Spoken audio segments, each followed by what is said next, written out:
Welcome to the Unstoppable Recording Machine Podcast, brought to you by Golden Age Premier.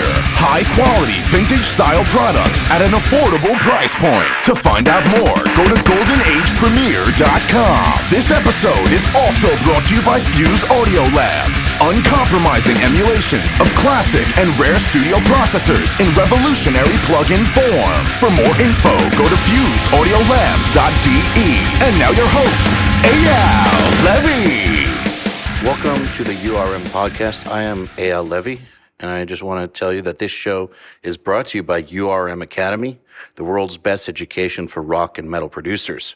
Every month on Nail the Mix, we bring you one of the world's best producers to mix a song from scratch from artists like Lamb of God, Meshuggah, Periphery, A Day to Remember, Bring Me the Horizon, Opeth, many, many more. And we give you the raw multi-tracks so you can mix along. You'll also get access to MixLab, our collection of bite-sized mixing tutorials, and Portfolio Builder, which are pro-quality multi-tracks that are cleared for use in your portfolio. You can find out more at nailthemix.com. My guest today is someone that I met while on a Nail the Mix session. He ran the studio where we did Nail the Mix with Kurt Ballou, and I thought that you guys would really enjoy hearing from him for various reasons. He kind of has the ultimate production career. Like, he's a really good example of what's possible. I know that lots of people try to go for being the star producer, you know, like the Will Putney, the Chris Lord-Alge, but in reality, that's a fantasy for most people. But being a studio owner, producer, engineer who makes a killer living and has a killer track record, that's not a fantasy. That's very, very doable. And Benny Grotto is a perfect example of how to do it. He's the head engineer and co-owner at Mad Oak Studios in Boston, and his clientele spans a range of local, national, and international acts, including Aerosmith, Weird Al, Daughters, Blood for Blood, Ben Folds, and more. He's toured nationally and internationally with Boston hardcore staple Slapshot, and basically just knows what the hell he's doing. I think that you guys will get a lot out of this episode, especially those of you who want to run a studio that gets rented out to other engineers and who are just looking to make a living regardless of if you become a star or not. So without further ado, I present you Benny Grotto. Benny Grotto, welcome to the URM podcast. I'm stoked to have you here. Thank you for having me. For those of you who are unfamiliar with Benny, I met him August 2018 when we went to Boston to do Nail the Mix with Kurt Ballou.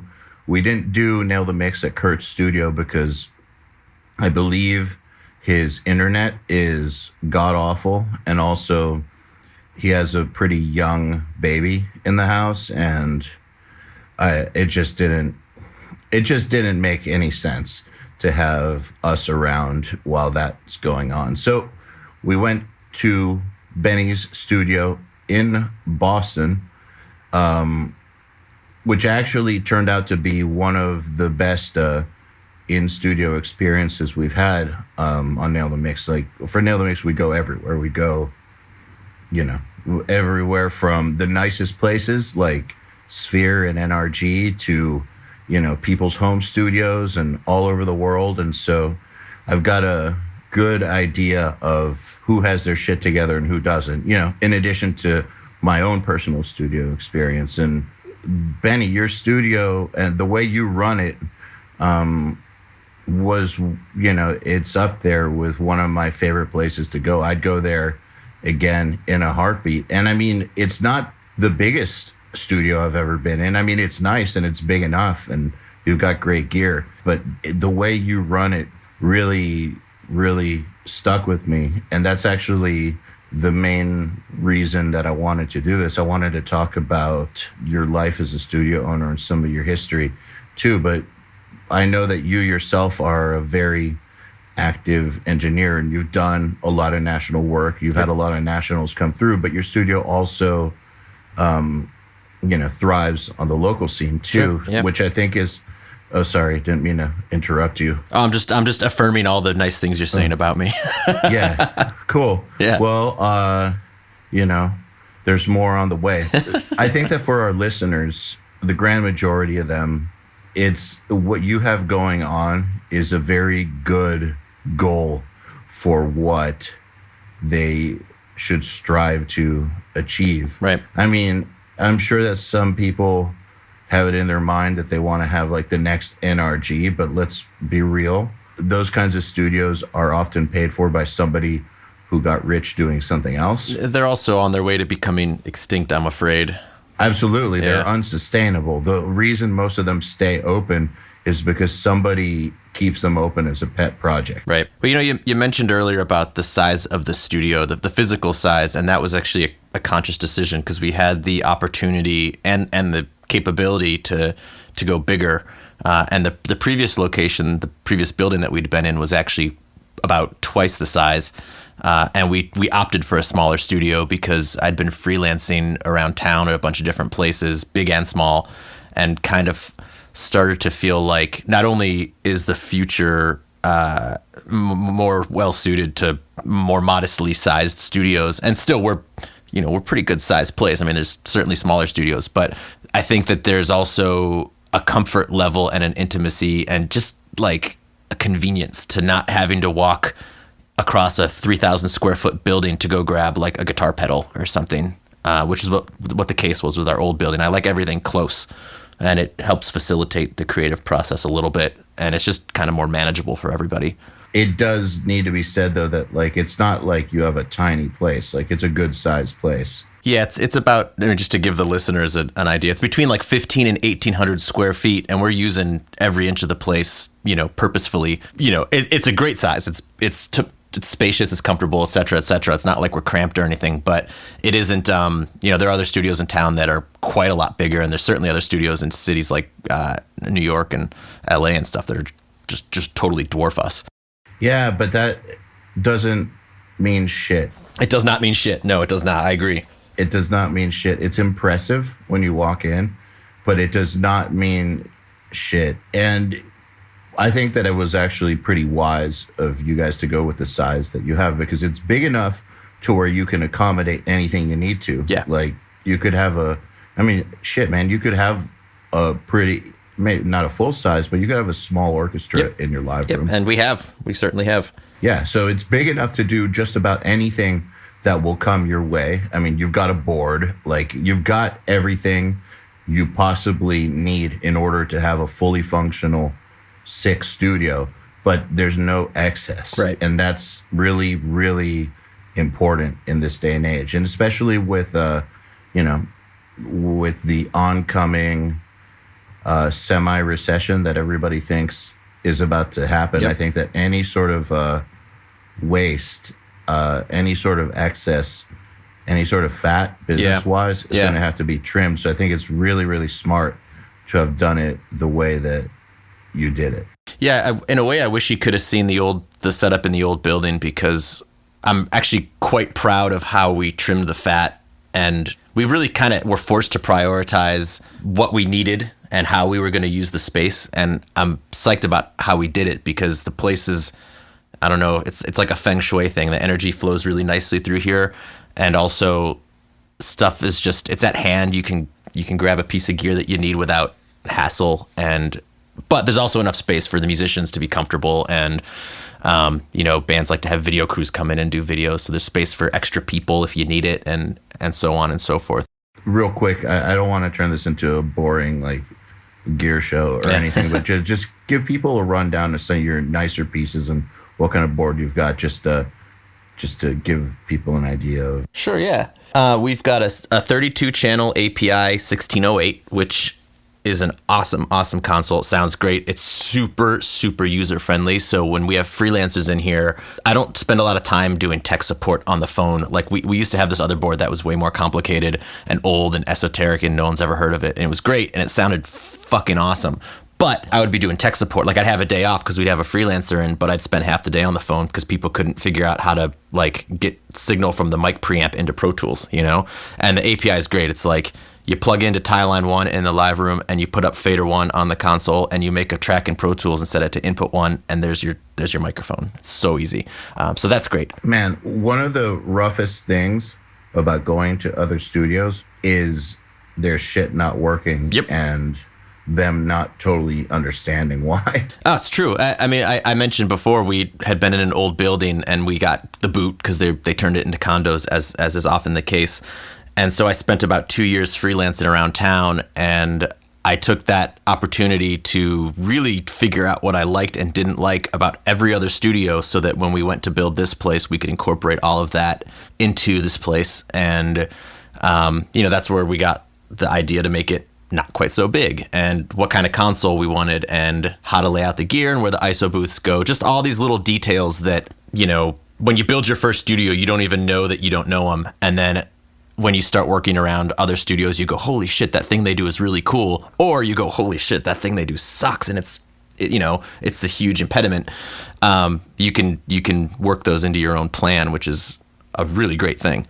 So what would you say is like the ratio between projects you produce and engineer in there versus people renting it out versus local or national?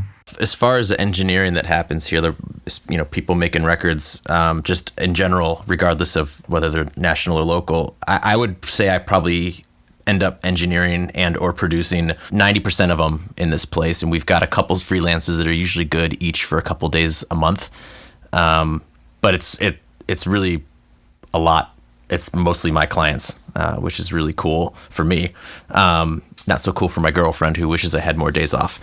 But sorry. Yeah, I know, you know the drill. I'm sure you've lived it. I don't know her name, so I'm just gonna say sorry, Michelle. Well, her name's Laura. Okay, sorry, Laura. Yeah, thank you. And I'm not one to complain about having too much work, because that's lame. I know there's a lot of people out there who would kill to be in this position. So I'm very fortunate. And then as far as national versus local, it's probably 85% local bands, or regional bands, I should say, because New England is kind of a unique part of the country where people are happy to drive a couple hours, and a couple hours puts you in Maine. It's like 2 states away. You can come from New Hampshire or Connecticut or even New York. So regional bands probably covers about 85% of it, and then 15% bands that maybe some of the other listeners have heard of. It's a bit of a gray area though too, I guess, because the music scene being what it is, regional bands can actually have like kind of a lot of notoriety in a real niche sort of way, where like they might have a fan base across the country because either the internet or because they've toured a lot, and they're not on a label, but they've still got their own little core fan base that would 99% of the people in the world had never heard of them, but there's that 1% of people, which would be a lot of people, frankly. But, there's that small group of people who love them, and they've built a career out of that. So, I don't know that the label thing or, the quote unquote national band designation is as meaningful as it used to be, in terms of like the kind of studio business that we do. Got it. And, I used to live in Boston, and I noticed that there's bands in New England who actually they are regional level, mm-hmm. and they have entire careers just based on their notoriety in that area. Yeah. That's kind of unique to New England. There's a lot of colleges around here, and the geography being the way it is, I think bands have a bit of a cool advantage in terms of touring, where they can do these college gigs, which tend to be pretty good money gigs, and they can also go to a lot of cities with relatively short drives. I know you've toured before, right? Oh yeah. Yeah, obviously. Yeah. So you know the routine. Like, you get those itineraries when you're on the road that are like hours upon hours, but 8-hour drives, 10-hour drives, 15-hour drives between gigs. Whereas in New England, nothing. You could drive 45 minutes between every single show and build a whole itinerary, if you've got like a good booking agent who's connected with colleges. So bands are able to exploit that in a lot of cases. Got it. So how old were you, or how long ago did you start your first studio? My first professional studio job was I was 20, I think, maybe 21, somewhere thereabouts. Is my last year of school. So like 3 years ago? Yeah, I wish. That would have been about 15 years ago. And I started, like a lot of people do, as an intern at a studio that was in downtown Boston. The studio's no longer in existence, but I started there as an intern, and pretty quickly, probably quicker than was reasonable or healthy, to be honest, I started getting engineering gigs there because of a series of various shakeups with the existing staff, and it was kind of a right place at the right time. I was about to ask, like, what's interesting though is that the majority of the people who I've had on the podcast, and we've had people of all levels, all the way from students of ours who were just now starting to get their first clients, because I think that's very interesting too. Lots of the real famous guys don't remember exactly what it felt like. I mean, they think they do, but they don't. Right. Because, it's been 20 years or something. Well, it also probably feels a lot different now. I mean, yeah. I'm sure it feels different now than it did 15 years ago when I was starting. Exactly. It's a different world. So I like to highlight people who are killing it in their own way at all levels. But the one thing that is kind of common across the board is a good amount of these people, they worked their ass off, they did all the networking and all that stuff, but their break came because somebody got sick or somebody got fired, like a hole opened up, like because of some misfortune, sure, or something, like, and they were asked to fill in. It's kind of like when I got the opportunity to produce the drums on a Black Dahlia album record. It was because the guy who was going to do it couldn't do it. Like, yep, that otherwise I wouldn't have had that gig. Yeah. Like that's a very common story, actually. So I think even to expand on that a lot of careers are built on a series of those stories, because as I was telling you, I've got this first experience at this one studio where I was an intern, but then, a few years later, I end up being the assistant on a gig, and then I ended up engineering for this pretty famous producer that landed me a major label record where I was the lead engineer. And are then you allowed to say who? Yeah, I can go through all that stuff. But the broader point being that you get these opportunities and they grow and they snowball, and between, some combination of luck and preparedness and just kind of a willingness to go for it, you end up advancing your career. I do think that there's a certain personality type that is likely to recognize and capitalize on those types of instances. And I think a lot of people don't even realize when those opportunities present themselves. Actually, as a matter of fact, when we were getting ready for the URM summit, I had to think about a talk I was going to give, and I didn't end up doing this topic because it's so esoteric. But it's actually something that, we all have our gifts. I think that one of my gifts is spotting opportunity and knowing when to pounce. Right. And the reason I think it's a gift, man, is because I know a lot of people who are doing okay, but they don't have that. And the reason I know they don't have that is because I first started to notice this a while ago. Like when I first started to record like baby national bands, like there's a band called Arsis, and at the time, like in 2005, when they were like, people thought that they were going to be like the next big like melodic death metal band, and they still have notoriety, but like they lost the lead guitar player, me, because my band got signed, and I tried to get this guy I knew named Ryan Knight, who, people listening to this know who Ryan Knight is now, because he ended up going from Arsis to the Black Dahlia murder, and was like, and he's godly at guitar. But at that point in time, he was in his local band called The Knife Trade that I had worked with. And when I left Arsis, I told the main guy that the only reason I would leave is if my band got signed to Roadrunner or something like that, which would never happen. So don't worry, I'm not leaving. And then my band got signed to Roadrunner, so I was leaving. And I was like, but you need to get this guy Ryan Knight. Like, I'm telling you, he's far better than me at guitar. He plays in your style. He's fucking incredible. Get this guy. And so they went, and he passed all the auditions with flying colors, and they offered him the gig, and he was like, I don't know. Because, like, he had his local band. Right. And he, like, I had to talk to him, like, every night for, like, months to get him to understand that, first of all, it's not screwing his friends from the local band over. Like, you can still have that band, just take this fucking gig. Yes. Like, and he finally did. But dude, I've had that conversation with people multiple times over the years where, like, either I hook them up with an opportunity or an opportunity comes their way and we talk about it and they're not so sure about taking it. Yeah. And, like, it's like, what do you mean you're not so sure about taking it?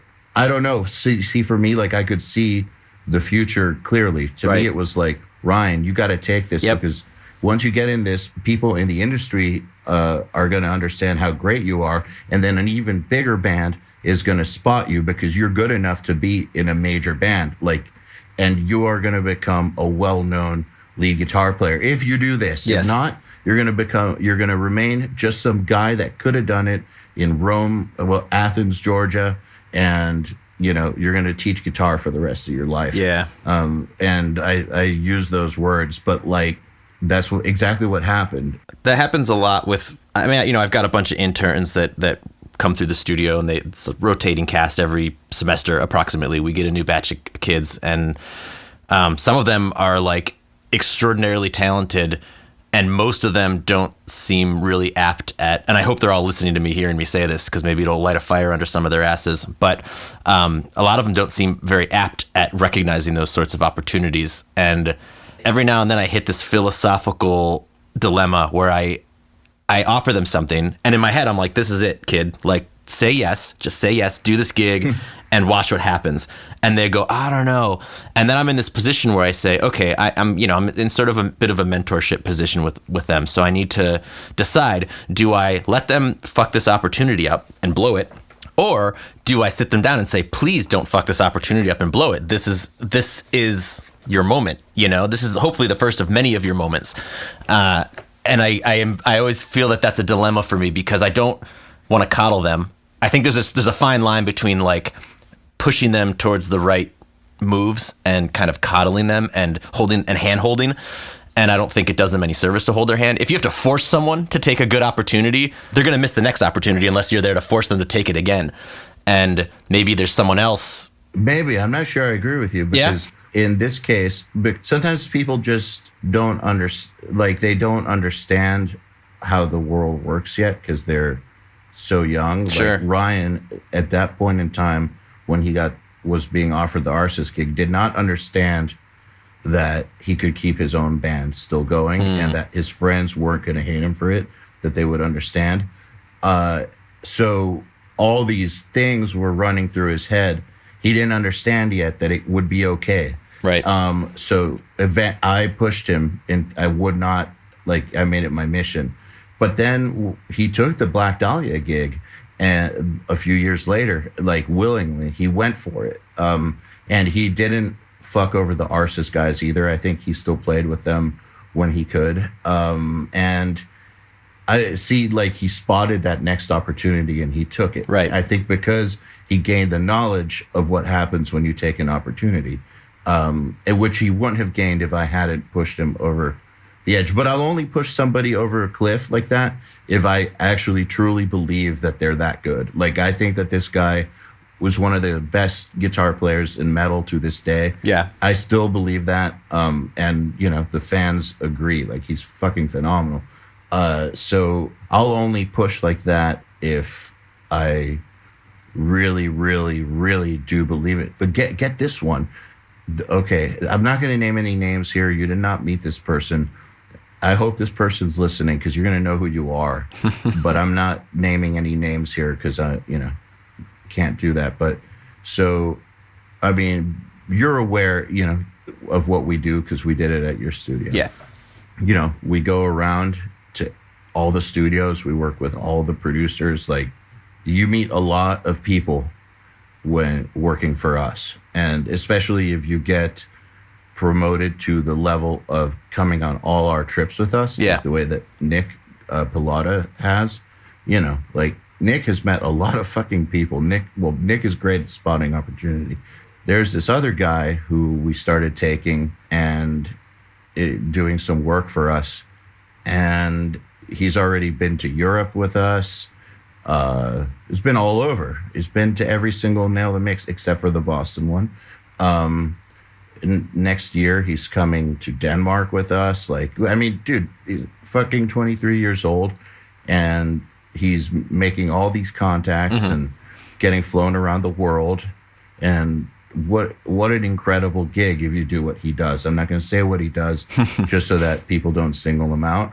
But for one of these Nail the Mixes, he tried to get out of doing it because he had pre-committed to go on like a 10-day tour with some local band that were paying him like $100 a night, like a tour of the Midwest with some local band. Yeah.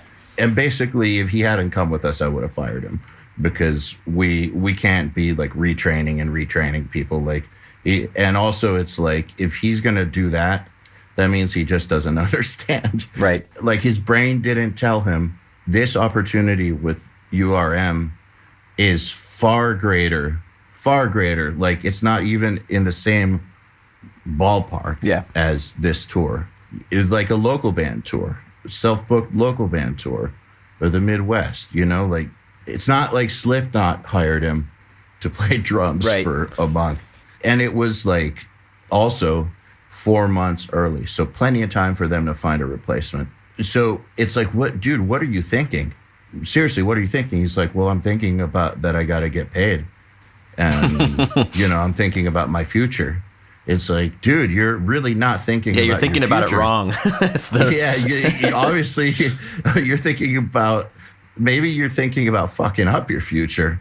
But this is an incredible opportunity, like, especially for someone that age. Like, what are you doing? And what are you thinking? But that's why I think that not everybody is wired to spot this stuff. And I always have been. I was going to give a speech on it, but I don't know exactly how to communicate it, because I think that some people just, it's like they're blind to these things. Yeah.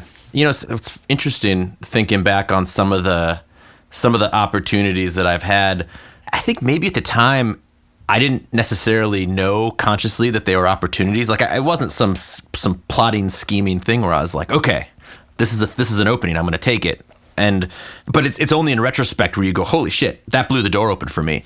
So I guess I'm reluctant to just say everyone should be looking out for these opportunities, and or, you know, even or going so far as trying to create them, which of course you can do as well. But in a way, you also have to just maybe have a certain level of like ambition and fearlessness, which is of course related to taking advantage of those opportunities. But I guess what I'm trying to say in a clumsy way is that when you get older and you start looking back over your career, you realize that there are opportunities that you didn't even know were there at the time.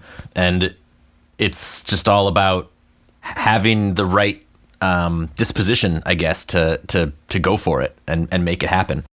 Yeah, and I guess when you're talking about certain interns, that they have to have the right drive and skills and personality, but also the right ability to understand opportunities. I don't know, man, you're right that sometimes you may not understand what the opportunity is, or that it is one, but subconsciously you probably take it. But I think that the way to set yourself up to take these opportunities, even if you don't fully understand them, is to develop an ability to say yes to things. Right. More often than you say no. And put yourself in situations where luck can happen. Right. Like, luck happens, but you need to be in, like, if you want to get married, but you stay home all the time and never go out into the world and don't give yourself the chance to meet somebody, you're probably not going to get married. Right. If you want to meet somebody, you have to go outside of the house and put yourself in situations where you could meet somebody. Now, you might get lucky and meet the person of your dreams right away. It might take a while. You might meet the wrong person, but you're going to meet know people if you don't put yourself in the right scenario. And so I think that's a big part of it in the first place, is just putting yourself there. Yeah, I have a little like a old guy rant that I want to do, kind of pertaining to this, and it's pertained to something that you and I have talked a little bit about. I think we were talking about it when you were here with Kurt. I think the three of us may have all been talking about it, which is that 3 old guys yelling at the clouds. Yeah, pretty much. Yeah, we just went outside and screamed our heads off. It was great. It was cathartic. When I was first starting out in recording studios, my personal heroes, like the guys that I looked up to most, were whoever I was working for at the studio that day. And it didn't matter if it was a local engineer working on a local band or if it was someone that is super famous working on a national band. And the first internship I had did lots and lots and lots of huge records. So I was around a lot of people doing like really high level work. But I had the same reverence for those guys as I did for like the staff engineers who were just recording local bands. And this was all pre-social media and it wasn't pre-internet, but it was pre this prevalence of like social media posing and like, you know, how many followers do you have on Instagram, and just knowing every detail about. I didn't know any of the details of the personal lives of the producers I admired. I just thought that they made cool records. So there wasn't this same type of celebrity surrounding this stuff, and there certainly weren't, you know, signature plugins like Chris Lord algae bundles by Waves and that sort of thing. And I actually think that type of like cult of personality cultivation has been somewhat damaging to young aspiring engineers who don't have any real sense of what like success might mean. There's only going to be like 2 or 3 Chris Lord algaes on the planet at any given time. And there's going to be a lot of people who are just like making records. And of course you want to aspire to be the best. That's a pretty crucial part, I think, to being successful at any level. But mistaking failure for modest success is a really dangerous thing. And sometimes I get the sense that is a thing that's happening, you know, just reading like online forums and reading the sort of flippant comments that amateur engineers make when professionals who they've never heard of but are nonetheless professionals making flippant comments about their advice or whatnot. I don't think it's going to help young people find a career in audio to write off everyone who isn't, you know, at the NFL level of audio production, when there's like a lot more work to be done and really rewarding work, both artistically and financially, at other levels. Just because you never heard of the band that someone's working with doesn't mean they're not with value, because a lot of people's big breaks, like we were talking about earlier, comes from working with that band that no one's ever heard of, and then that band that no one's ever heard of suddenly blows up and everyone's heard of them. Or that band that nobody's heard of has a producer who nobody has heard of yet, but he's really impressed with the job you did as an intern. Right. And then 5 years later, he has a lot more of a name and an opening for an engineer, and he remembers you and he looks you up. Yep. Like, you never know. You know, what you're saying, though, I think is human nature. And one of the ways that you can see people scoffing at what they believe is failure, but that's really not failure, is like, for instance, when an actor disappears from the public eye, right? So like you'll have someone that is like a super famous actor for a while, and then they just don't make movies anymore or something. And then there's the whole like, where are they now? Dun, dun, dun, like kind of vibe about them, or like, boy, they fucked up. People do this about rock bands too. Like, oh, it's so sad that they're old now and like only playing to 1,000 people a night instead of 10,000 people a night. And it's like, wait a second. These actors that retired or maybe don't make huge movies anymore, they're still worth tens of millions of dollars. Mm-hmm. Like, they won, you idiot. They won. They don't have to prove anything to you. They won.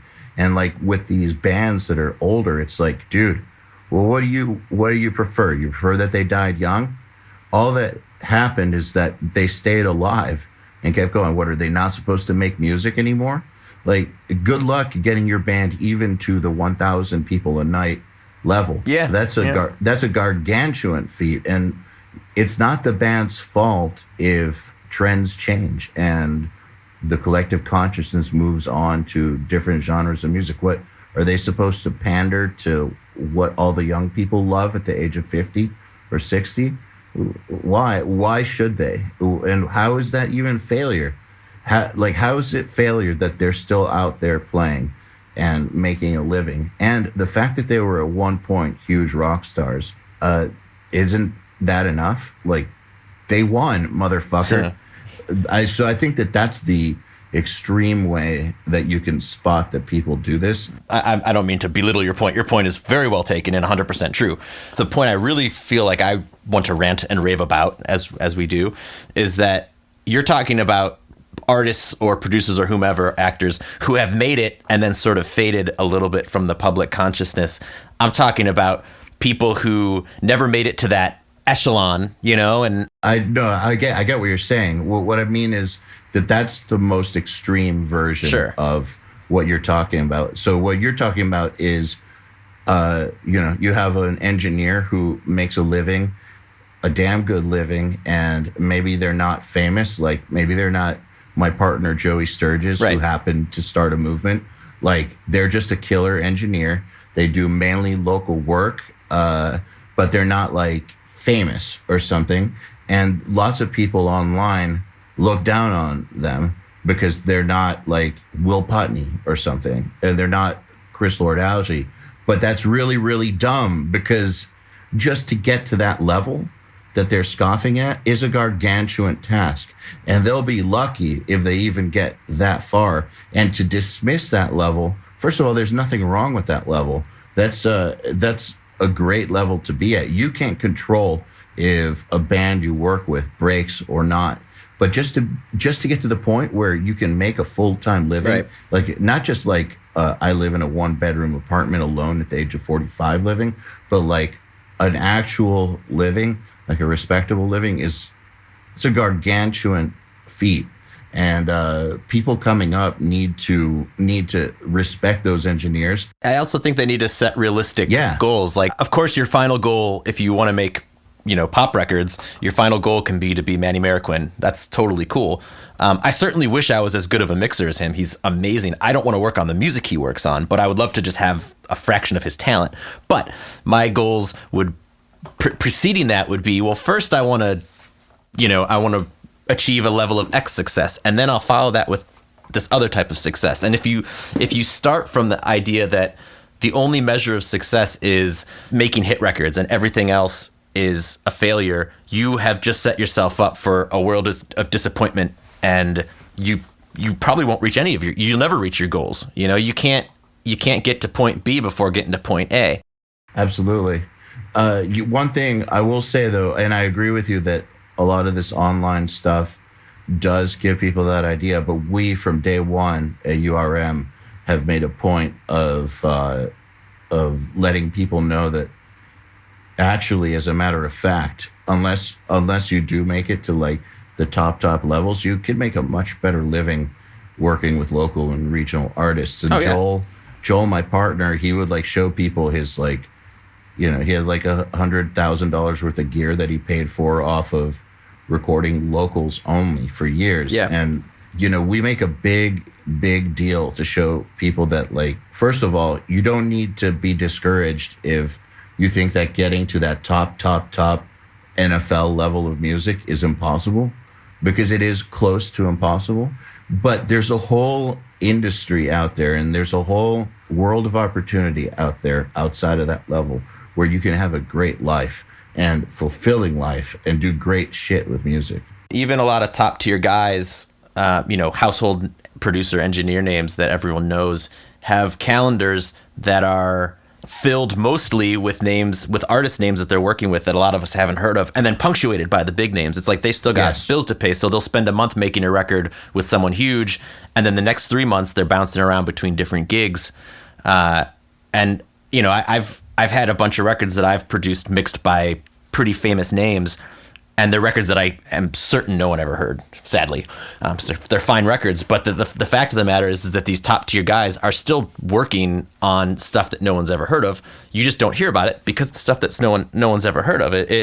It's like everyone is still, I shouldn't say everyone, even a lot of top tier people are still doing what you might call like working class audio, sort of nuts and bolts, low or mid tier artists. So it just kind of, to me, it just kind of keeps going back to I feel like such an old fart going like, the Instagrams, because I love Instagram. It's a great platform. But when you're in the studio working with a local band, you don't post about it. You post about working with cool bands or bands that have some type of, promotional interest. If you're on social media to promote yourself, which of course we all are, that's the kind of stuff you promote. What ends up happening is you create this image that all you're ever working on is cool shit.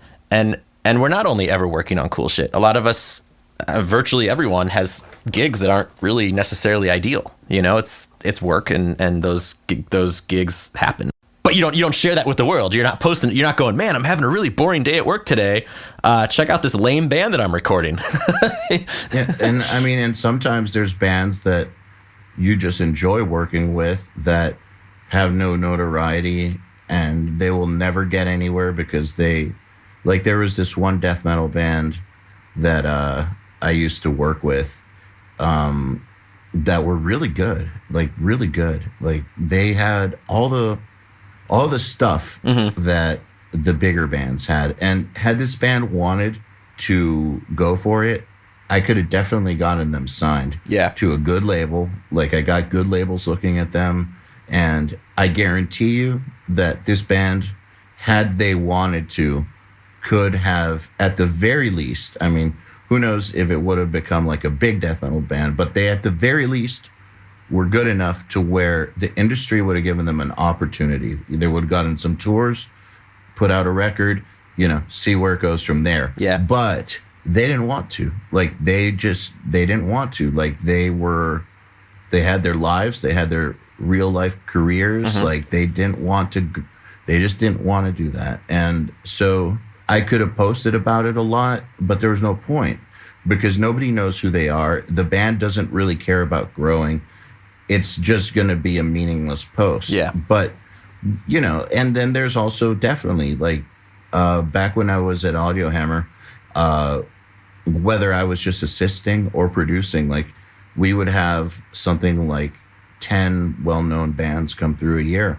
But man, the rest of the time I was working with unknowns because those bills aren't going to pay themselves. Right. Everybody I know, save for Joey Sturgis when he was producing, I think he got to a level where he no longer worked with small bands. I can count on one hand the number of people I know who never ever took small bands anymore. Yeah. Everybody pretty much still takes small bands. It's true. I just did a record, it was maybe 2 months ago with, I was engineering and mixing, and the producer was Jack Douglas, who, if you want to talk about big name rock producers, that guy's a legend, like a true legend. Oh yeah, he's the real deal. Totally, yeah. The guy discovered Aerosmith, Alice Cooper, Cheap Trick, the list just goes on and on and on. 70s hard rock. Yeah, a couple names. Did they win Battle for Sumerian Records or something? Aerosmith has won some Boston Music Awards here in town. I thought so, but their guitar player won that Guitar Center playoff. Oh, nice. Oh, good for him. Okay, he works so hard. Yeah, but yeah. This is a local band that we were doing with Jack, and granted, it was a really fucking good local band, but they're unsigned, they're independent, etc., etc. And here you had Jack Douglas coming and producing music for them. So these things are happening. This is the world of audio. But I'm sure Jack Douglas didn't spend much time on social media that day saying, here I'm with this band. He's going to save those types of posts for the next what's that band with Johnny Depp and Marilyn Manson? It's like the super group. What the hell are they called? I don't know, but I know what you're talking about. But he's been in several bands. Johnny Depp? Yeah, Johnny Depp has been. This is the one with rock stars like him. Yeah. Shit, I can't remember. It's like Johnny Depp and then a bunch of rock star. I think Alice Cooper's in it. It's whatever. Doesn't matter. You know what band would be great though? Would be Steve Martin. I forget what. Does he play the banjo? Banjo, yeah. if we had a band with Steven Seagal on guitar, Oh God. Johnny Depp, Kevin Bacon, and Steve Martin. You know, my friend, a friend of mine here in Boston, just engineered and produced a record for Fox Mulder. David Duchovny has a band, has a solo project, and they recorded it at my friend's studio up in town. Really? I want to hear it. Yeah, it's totally good. It's like kind of songwritery, like Americana-ish. So yeah, he was actually, when I was freelancing, the couple years between studios when I was freelancing, I was in the B room of the particular studio that I was working at a lot. And David and the guys were in the A room. It was pretty wild, like seeing that dude kicking around the studio lounge, you know? I'm like, hey, it's Fox Mulder. That's pretty cool. That is really cool. This reminds me. That just reminded me, too. This is just like a random little aside, speaking of the weird world of audio success and lack thereof. So the record I was working on while David Duchovny was making his record was this Chinese client of mine who, the record we made was a huge hit in China. So, you know, I've got this random hit record in China. It's like this kind of Chinese grunge album. And probably, in terms of sales, one of my better successes of my career. And, you know, no one outside China is ever going to hear it because that's the Chinese musical culture. And you know, the China in general is pretty insulated, you know, or isolated, I should say.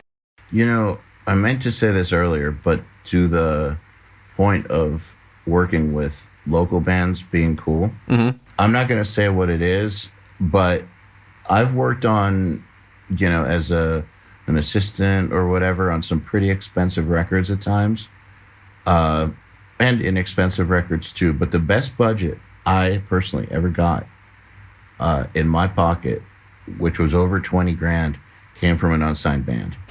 There was more, and I'm just saying that just to like let people know that like it is possible, like, and that's better than what any label ever paid me ever. Oh yeah. Yeah. I mean, I know guys that get paid a lot more than that by labels, but I'm just saying my best paycheck ever for producing came from an unsigned band. Yeah, that's same with me, easily. I mean, like by a factor of multitudes. Yeah. I have a just a quick specific number thing. I'm not going to mention the label and I won't mention the band, but a band that I know and work with is signed to arguably the biggest metal label that every single person who listens to the show is familiar with, and they got a budget for their album of $3,000 top to bottom, including mastering. So fuck yeah. Yeah, and that's not unusual. That's like, I mean, God, no. I've done so many records like that where the band ends up paying for 2/3 of the costs or more, and that's just the way it is. You know, that's just how it goes. That's actually the standard startup budget for one of these big metal labels. Oh, we're gonna talk about what metal label it is because I wonder if it's I wonder if we're talking about the same one. It could be. It's not the biggest one, but it's one of the metal majors. Yeah. Which there's not that many, but their basic contract for baby bands is $3,000. Yeah. And yeah, everything has to get done with that $3,000. And you know, I've had baby band projects from labels where it's like $6,000, $7,000 for everything, including their food. Yeah. Where, you know, I end up paying out of pocket to feed them sometimes, right, and stuff like that. And so, point being that, yeah, those projects did help me out a lot, though. They helped me get other projects in. They helped me get my name out. But financially speaking, the most money I ever made repeatedly was from unsigned bands. Though, like I said, I do know people who make a lot more than that from labels. They also make a hell of a lot of money from unsigns. Yeah. And so, you know, that you should be willing to do both. It's very few people who get to the point where they can choose, they pick and choose all their clients. That's almost unheard of. Yeah. It's really almost unheard of. So, all right, so let's loop back to talking about you. So you start climbing the ranks because of a series of shakeups. So engineering at different studios over the years, but At what point did you start your own studio, like as a business owner? Oh, well, that's okay. So check this out. I didn't start my own studio. I was made a partner at the studio at Mad Oak, where I work now, just a few years ago. And I was made a partner here because I had been working here for 10 years and I'm effectively the only engineer. And, at this point, I've just taken over so many of the operations of the place that I made myself. You're indispensable. I'm indispensable, yeah. The studio is a little bit screwed without me. And so I actually should talk about how I got in over here, though, because that was a good example of a calculated opportunity that I saw and jumped on. So this first studio that I worked at, the very first one where I advanced a little bit quicker than I probably should have, was just basically a voice studio only. We did like probably 90% hip hop vocals, and then occasionally like an R&B singer or something. And then like every other month or something, a band would come in for like a quick 3-hour session. So it was really just like vocal centric. But I got my Pro Tools chops really good working that job because it was just lots and lots and lots of editing, fast, like super quick. That place I parted ways with and started freelancing. And luckily, when I left that studio, a lot of my clients from there came with me. So I was able to sustain like a decent income. I was also young and much more comfortable being poor, which is a very helpful thing. I started picking up bands. I really wanted to do more bands. I was pretty burnt out on just doing rap vocals. It's, not the most interesting career for a recording engineer. So I was playing in a metal band in Boston that was pretty popular, and that helps a lot, as I'm sure you discovered. Being in a cool band gets you cool clients. I don't know, because I was never in a cool band. Oh, come on. But I agree with you. But I started getting bands to come record with me, and I started basically experimenting with different studios. There's all these great studios in Boston, and I was trying them all out, just seeing what felt comfortable and what my clients liked and what I liked, and so on and so forth. And I started doing sessions at this studio called Mad Oak, which at the time didn't have a house engineer. It was the only studio that I was hanging out at and working out of that didn't have a house engineer. And right away, that kind of attracted my interest. I was going like, wait a second, every studio has a house engineer, not necessarily someone on staff who's like going to get a salary to work there, but at least someone who gets the phone call if there's a cold call into the studio that says, hey, we want to record at your studio. We don't have an engineer. There's usually someone that the studio owner or the studio manager can call to say, hey, you're the guy that we call, when these cold calls come in. And this place didn't have that. So I kind of took the opportunity to do more sessions there. And then happily, a lovely coincidence was discovering that I also preferred it to all the other studios. It had great gear, huge room. The rates were awesome. I really, really liked the owner a lot. Like, he and I just get along great. So it was this kind of like win across the board. But I was really keen on the idea that they needed someone on staff, or not I shouldn't say on staff, but someone to be the house engineer, the guy. And the other advantage of that is that that's a two-way street. When you become the guy at a studio, if people think of you, they think of the studio. If they think of the studio, they think of you. It sort of doubles your notoriety in a way, I guess, is the best way I could think of to put it. Yeah. After doing a bunch of sessions there as a freelancer, I talked to the owner I'm like, hey, you need a house engineer? And he's like, yeah, we do. I'm like, well, I love this place. We all get along. This is great. Let's make that happen. And that was where I would say my career really actually started. I'd had that experience in for a couple of years prior, just sort of building up my skills and my studio etiquette, which is huge, and just the general know-how and learning how to hustle. But when I started at Mad Oak as the house guy, it was a whole other level. Now local bands in particular who were just calling around looking for studios ended up recording with me by default. And what that eventually morphed into is people go from looking for the studio and seeking out a studio to record at to seeking out an individual to work at. And once you've established yourself as a reliable, cool, whatever recording engineer or producer, now bands are calling you, but you're still getting all the cold calls that are coming in for the studio. So it creates this kind of snowball, where you're getting clients. Now clients are basically coming in from a couple different avenues, and you're building up repeat clients, hopefully, assuming you do a good job. I think I was, because they kept coming back. And 15 years later, here I am. Maybe it was just a cold brew. Wow, the cold brew's brand new. That's only been around a couple of years. So no, okay. I gotta take credit for that one. But no, in any case, the 15 years later, now I'm booked months in advance, and I'm doing pretty well. And I get to do cool podcasts and hang out with EYAL. Wow, you said my name right. Yeah, I know. I've been practicing. I actually got like a little bit of a butterfly in my stomach right as I was saying it. I was like, I hope I don't fuck this up. You actually got it right. Wow. All right. I'm actually impressed. That's see the attention to detail. Listen, I saw an opportunity there, and I was brave and I was bold and I went for it and I achieved. And now my career is going to fly off the charts. Clearly.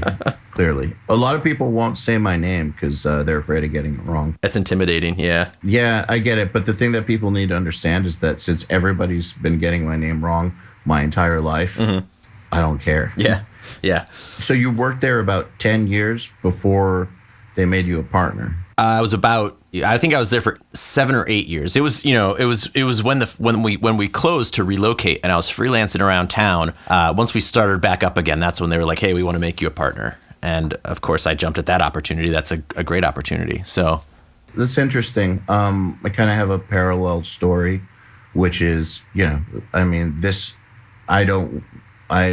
partnership no longer exists, and it's been 5 years since it stopped existing. But I was made a partner at Audio Hammer in late 2010, which is why I moved to Florida.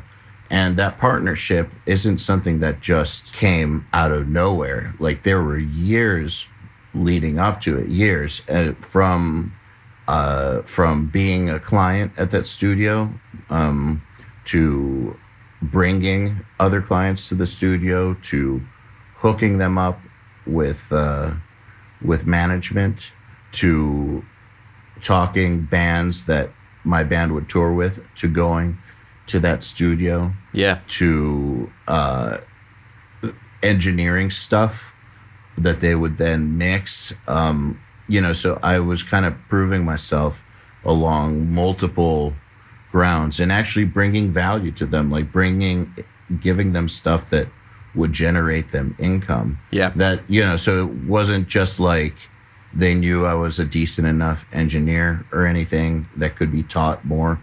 I had brought lots of value to them for many, many years. Yeah, businesses want to see that. They want to see hard work and ambition and coolness, the sort of vague, subjective X factor. But I think especially in recording studios, you got, there's a lot of people who want to do it. And there's really specific personality traits that I think make you good at it or prime you for success. I think those are the things that will help you get in the door. But I think to actually get made a partner, though. Oh, yeah. Like you did or I did, like to actually get to that point to where you're no longer an employee, but you're a part owner or high up. You have to be a money generator. Oh, absolutely. Somehow. Oh, yeah. You have to not just provide value in terms of making people's lives easier. Like, you need to actually be like a financial generator. And then you've got to do it for long enough so that if you left, they would be fucked and they would say, "Oh, we need you to stick around." Because if you're just providing value, income for 3 months, that's great. That's like a windfall. But if you do it for several years, all of a sudden the powers that be start going, if we lose this guy, we're in big trouble. Because now we've gotten used to that level of extra income. It's not a windfall anymore. Now it's like part of our business plan. Actually, it's funny you say that because I was talking about this on a podcast yesterday, but in our course Career Builder, I outlined what you have to do to be top of mind with people. Are you familiar with that concept, top of mind? Yeah, I am. I mean, it's self-explanatory, yes, exactly. But it's a term that people use in marketing that, like the goal of most marketing isn't to make sales. It's just to stay top of mind. Right. Selling is a whole different... selling and marketing are not the same thing. Yeah. But a lot of marketing and a lot of opportunities come from being top of mind. Like, for instance, when that engineer gets sick and someone needs to fill the gig, they're going to go with who's top of mind. Exactly. Meaning at the top of their mind. So I figured out how, like, what I think are the 3 keys to becoming top of mind, which is that you have to be consistent, meaning whatever it is that you do, say this applies as much for being like a top level famous mixer as it does to being an intern, as it does to being a blogger, a professional blogger. So you got to be consistent, whatever it is that you do. So like if people love your mixes, your mixes are consistently good, or like your blog consistently comes out on Tuesdays. Just like whatever that is, like you generate money for people, but it's on a consistent level. It's not on a consistent basis. It's not just once. It's got to be high value, meaning, so like if in the case of a mixer, so consistently put out high value mixes. So consistently and high value, or the blog comes out consistently and people love to read it, or in a podcast, they love to listen to it. And then frequency, high enough frequency to where people remember it. So if you consistently put something out once a year, that's high value. Say you do a podcast and you consistently do it once a year.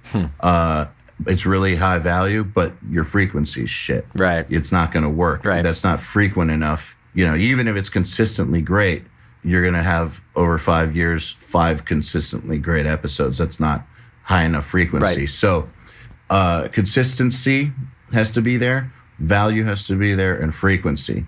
Like you have to do whatever it is that you do enough times per X amount of time in order for it to make a difference. And so if you can do those 3 things, if you can check those 3 boxes, you will be top of mind for people. So for instance, if it's your intern who you have editing drums, so they consistently give you great edits and they've done it enough times to where you feel comfortable bumping them up. Yeah. So that's why, just going off of what you said earlier about generating money for people. Yeah, you've done it consistently. So you've done it consistently enough times to where people, you've consistently generated money for people enough times for long enough to where you're at the top of their mind. That frequency thing is interesting, particularly to me right now, because I'm busier now than I've been in years. And part of what happened with the studio here was when we relocated, we were closed for a couple years. So we lost frequency and consistency and quality. We lost all 3 of those, right? So we were no longer top of mind. We're just about 3 years reopened. Before we closed, we were booking out 6 months in advance easy. Like we were just booked solid 6 months in advance consistently for a few years. It was awesome. We were really kicking ass. And then we shut down for a couple of years to rebuild. I was freelancing around town, so I stayed pretty busy, but I took a little bit of a hit in terms of busyness.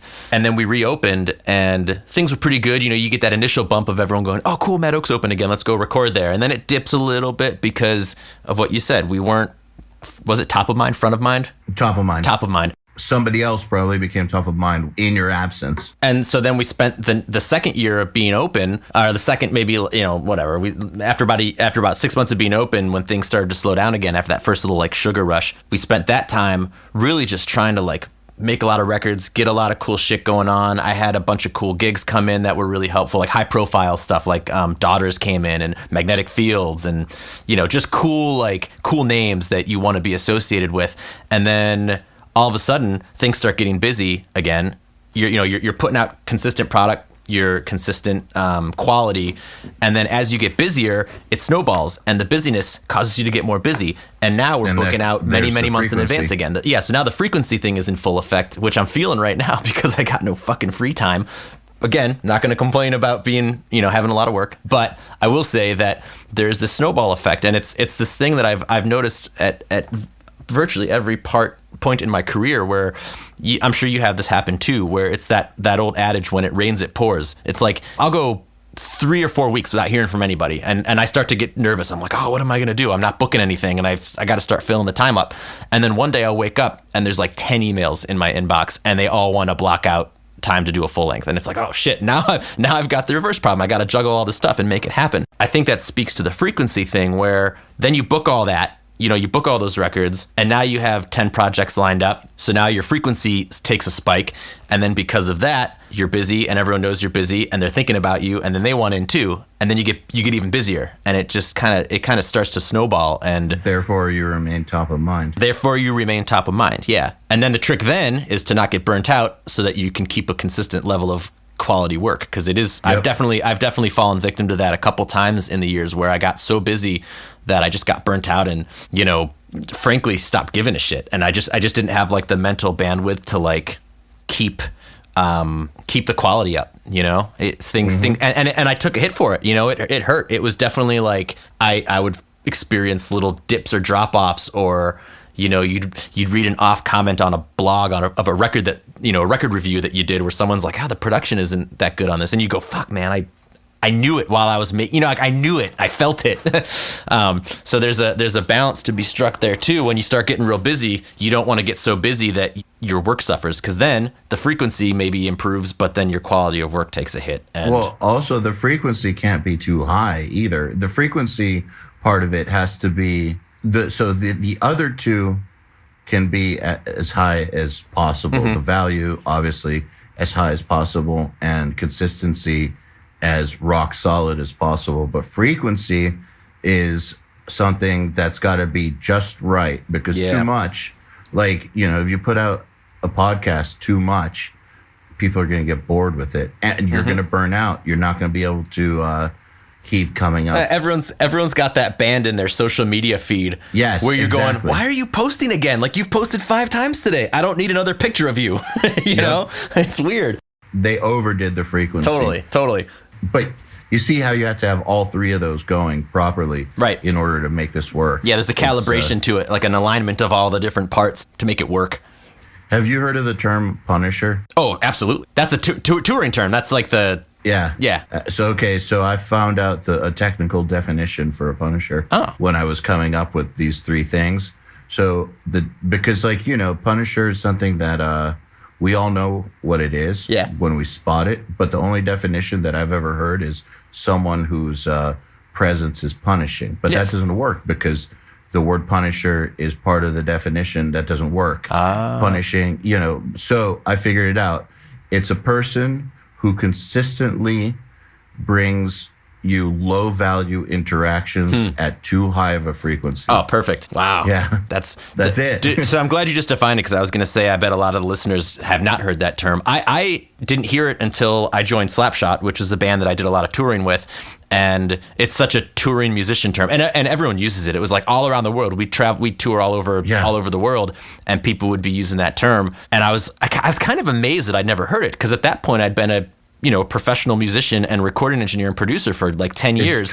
It's tour speak, but it's total tour speak, and you don't hear it outside of the touring circuit. So, but I've actually kind of started to apply it to other aspects of life because I just think it's a hilarious and apt term. And that feeling of like kind of dread and deflation when you see that person coming towards you and you're like, fuck, here comes a Punisher. And it doesn't, it can just as easily be at the grocery store as it can be, at the merch table. Man, get this. I don't know who it is because the person wouldn't tell me, but apparently there's a band out there who, they're a big band.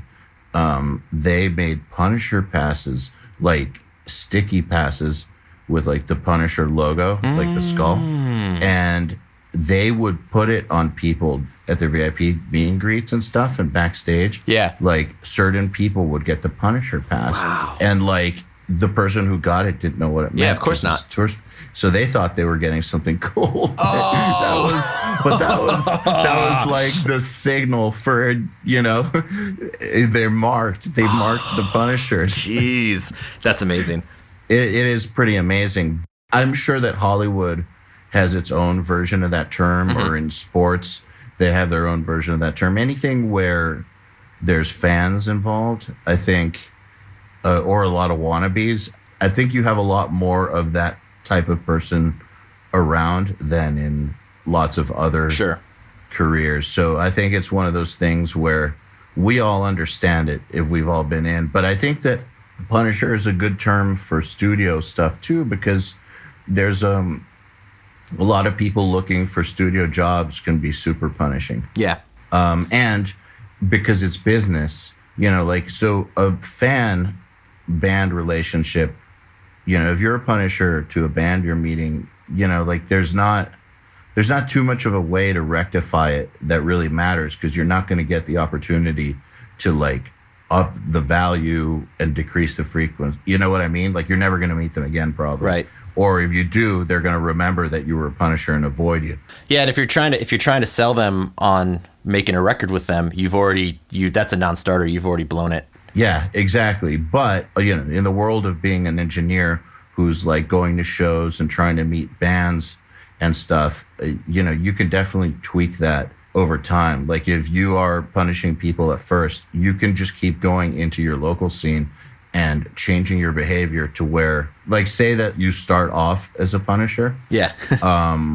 And you recognize that, like, for some reason you never book anything or people never come back to you, or like, you know, you try to go to shows and you try to talk to people, but no one's giving you their number. No one, you know, you're getting cold shouldered. Yep. You can change that by changing up your approach, by giving more value to the interactions, by not getting in people's faces so much. Like, there are ways around that. So speaking of, since we're on this, let's talk a little bit about internships. Can I give you I just got one thing I got to run by you. Sure. It's I'm cracking myself up thinking about it. I really hope that I'm not the only person who's had this experience. I feel confident that I'm not, but I want to run it by you.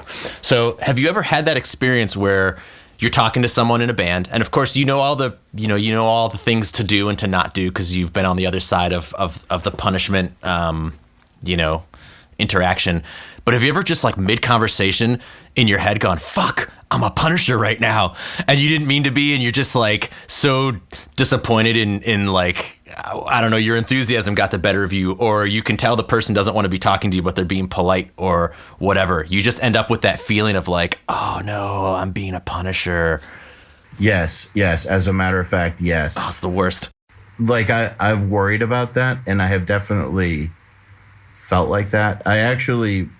I got that feeling once when I was 13, and I met Megadeth in person, and I don't know, I totally, like, I said something to one of them that was like a joke that one of them said in like their home video or something. I don't know. Like, prove that you'd seen the video. And also, like, it's one of these things like that Punishers do is they think they know you. Right. Like, because of what you post online and stuff, like, people think they know you personally, so they'll talk to you about stuff that you posted as if like they were there, or whatever. And so I kind of like said the joke kind of because I wanted to seem cool, but it was very uncool. It was very uncool. He was like, yeah. And they were like my favorite band ever too. Dude. I felt so stupid. But like, it was weird. Ever since then, I kind of understood it. Like, so I'm really glad that I did that when I was 13 to Megadeth, because like that reaction, like, he wasn't mean. Like, he was trying to not be a dick. Yeah. But like, you could tell like his body language changed. Yeah. It was just kind of like, one of these. Bleh. Dude, when I was much older than 13, I had a gig I was doing engineering for Aerosmith, and it started off as a gig doing engineering for Joe Perry. And so I worked for Joe for like probably a year before I met Steven Tyler. Like, I'd met some of the other guys in the band, but Steven was, didn't really come over. So I was doing all this engineering and was feeling pretty comfy with the whole situation. And then I got to work one day, and one of the guitar tech was there, and he's like, hey, Steven's going to be coming to the studio today. He and Joe are going to have a writing session. And I was like, oh, cool. This is great. Like, I finally get to like meet Steven Tyler after like a year, And me and the roadie were getting everything set up, and we're just kind of telling jokes. And you know how roadies are like the most depraved people on earth? Like, their sense of humor is just foul. And especially that era, or like that generation of roadie, like those crusty old gross, just like scumbags.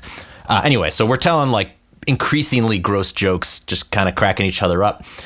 And then Steven walks in and he sees us laughing, and he's like a real friendly, like he wants to be part of the gang. You know, he's like a cool guy, and he's like, "Hey guys, what's going on? What's happening?" And the guitar tech's like, "Oh, we're just telling jokes." And Steven's like, "I love jokes. Let me hear your joke." And so the guitar tech, who very knowingly was setting me up for a spectacular failure, and I didn't know this because I was green as hell and just didn't know any better, but I was like, cool, let me tell you my joke. So I tell it. I won't repeat it on air. It's terrible. It's funny, but it's terrible. And Steven just gives me this look of disgust. He doesn't even crack a smile, and he goes, "That's fucking disgusting, man. I have kids." And I was like, oh, this is my first, I hadn't even told him my name yet. Like, this is like literally the first impression. And it was just like, my heart sunk. I was like, I'm such an asshole. I'm so fucking bush league. I'm so green. Like, and I look over at the guitar tech who's just cracking up. He's like, cause he knew he'd set me up for this to like completely just crush me. And he was delighting in his victory. And I looked over at him like, can you bail me out? Like, what do you do? And he came to my rescue by telling a far more depraved joke that sort of distracted Steven's attention. And all of a sudden, everything was cool, and we went about our day. But it was a valuable lesson to think like, okay, don't think that you know these people, because you don't. And you could, it's so, you know, you really got to sort of like, especially within the first 5 seconds of meeting someone, don't tell them a terrible, dirty joke. Like, you know, it's just sort of a bad move. And I don't know if that wasn't so much a Punisher move as much as it was just like an ignorant, cocky 20-something-year-old kid move. But it hurt, man. It hurt bad. I felt like such an asshole. The thing that Punishers have that I think is, I guess, parallel to what you just described is a lack of, it's a lack of awareness. Yeah. It's a lack of awareness for how you're coming off to other people. Right. So yeah, I think that one of the ways to fix it is to develop self-awareness. Yeah. Self-awareness, and to like try to be more sensitive to how other people are feeling. Yeah. I don't mean like their grand feelings. I mean like how do they feel in that moment? In the moment, like, yeah. They comfortable? Are they uncomfortable? Like, it's a huge studio skill. Just reading people and knowing how you can, I mean, we've all had the situation where the intern says the exact wrong thing in a totally innocent way, you know? Yes. Like the thing where the intern goes, "Oh man, you sound just like Danzig." And the singer goes, "I fucking hate Danzig." And you're like, "Whoa, whoops, you blew it. Now the vibe's done." Like now the singer is not doing vocal takes for the rest of the day or something. Or the band wants to scrap the song. Or, you know, that I mentioned Danzig, not because I have anything against Danzig, but because that literally happened on one of my sessions. So it's top of mind, as you might say. That's the reason that one of the first studio rules for new interns is don't say anything. Don't talk, yeah. Yeah, it's not about being a dick or controlling them. It's about saving them from putting you in a position where you got to send them home. Like they got to learn what the etiquette is before they can speak, because artists are fragile, man. They're like, sensitive creatures, man. They are. They really are. And recording sessions are weird. The recording studio is a really strange environment. It's not comfy for most people. Like, you know, I always tell my interns, look, you know, we come to the studio every day. We're so used to being in a recording studio. Most of our clients are lucky to be here once a year or once every 2 years, and they're only in here for a few days at a time. We're in here 7 days a week. You gotta remember how to like empathize with just like what a nerve-wracking, expensive, unnatural position we're putting them in. And absolutely, the level of comfort that I feel in a recording studio is so out of sync with how uncomfortable a lot of musicians are going to be coming into the studio. You can't take that for granted. You gotta remember that this is a really foreign experience for most people. Like most people don't sit in a control room, 80 hours a week. Hey everybody, if you're enjoying this podcast, then you should know that it's brought to you by URM Academy. URM Academy's mission is to create the next generation of audio professionals by giving them the inspiration and information to hone their craft and build a career doing what they love. You've probably heard me talk about Nail the Mix before, and if you're a member, you already know how amazing it is. At the beginning of the month, Nail the Mix members get the raw multi-tracks to a new song by artists like Lamb of God, Opeth, Meshuggah, Bring Me the Horizon, Gojira, Asking Alexandria, Machine Head, and Papa Roach, among many, many others. Then at the end of the month, The producer who mixed it comes on and does a live streaming walkthrough of exactly how they mixed the song of the album and takes your questions live on the air. You'll also get access to MixLab, our collection of dozens of bite-sized mixing tutorials that cover all the basics, and Portfolio Builder, which is a library of pro-quality multi-tracks cleared for use in your portfolio, so your career will never again be held back by the quality of your source material. And for those who really, really want to step up their game, we have another membership tier called URM Enhanced, which includes everything I already told you about and access to our massive library of fast tracks, which are deep, super detailed courses on intermediate and advanced topics like gain staging, mastering, low-end, and so forth. It's over 50 hours of content, and man, let me tell you, this stuff is just insanely detailed. Enhanced members also get access to one-on-one office hours, sessions with us, and Mix Rescue, which is where we open up one of your mixes on a live video stream, fix it up, and talk you through exactly what we're doing at every step. If any of that sounds interesting to you, if you're ready to level up your mixing skills and your audio career, head over to urm.academy/enhanced to find out more. And not only is it an uncomfortable thing for them, but it's also a very personal thing and a very important thing. Yeah. Like it's a thing that they've been working towards for a long time. Even if they're veterans, like they still worked on this stuff for a while. Sure. It's their voice.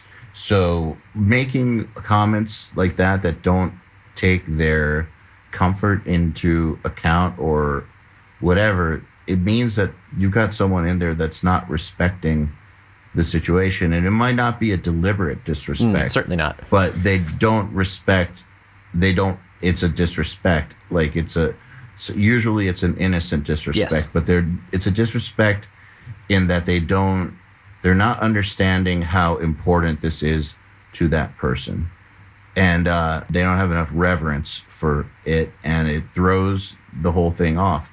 And so, yeah, that's why, listen more than you speak in these situations and observe. And over time, you'll figure out the appropriate way to behave. Yeah. It's very important. I've had situations where artists will tell me, please don't let this guy come back. Oh, 100%. Yeah. And they always feel bad about it too. It's not like they're not trying to be dicks, but like if someone throws off their vibe, like they're like, it's just like, dude, like I can't get into it with that guy around. It just weirds me out. Yeah. And so then puts me in the position of having to tell that guy not to come back. But, I will do that if I have to. Yeah, you got it. I mean, that's your allegiance is to the client, not to the intern. So you do what you got to do. Absolutely. So if someone wants to intern for you, how do they go about it?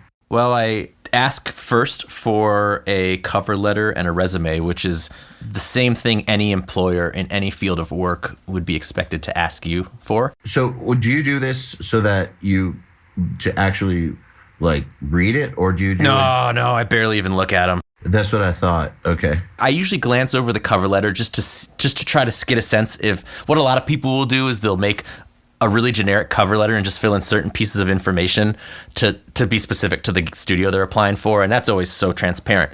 But I don't fault them for that. Everyone's going to do that. I'm guilty of having done that sort of thing before. And you just kind of, but if you can't do that minimum amount of work, it's automatic disqualification, The resumes, I usually don't even look at them. I'll sometimes glance at them if I'm doing an interview with the kid right before they show up. I'll take a quick look just to maybe get a sense if there's any interesting questions I can ask them. Or I also kind of, one important thing is that a lot of times people will in their resumes will include all these details about like the friend's band that they recorded and that sort of thing, which to me is a little bit of a red flag. It's not like a deal breaker, but it's having, being in close proximity to Berklee College of Music, where I think you and I both went. You went there, right? Sure did. Okay. Yeah, I know I might be divulging secret information by accident, but... Oh, it's not secret. Okay, cool. I didn't know, some people have a weird hang up about it. Actually, that reminds me, I have a funny story to tell you about that, but actually related to this. Oh, but, cool.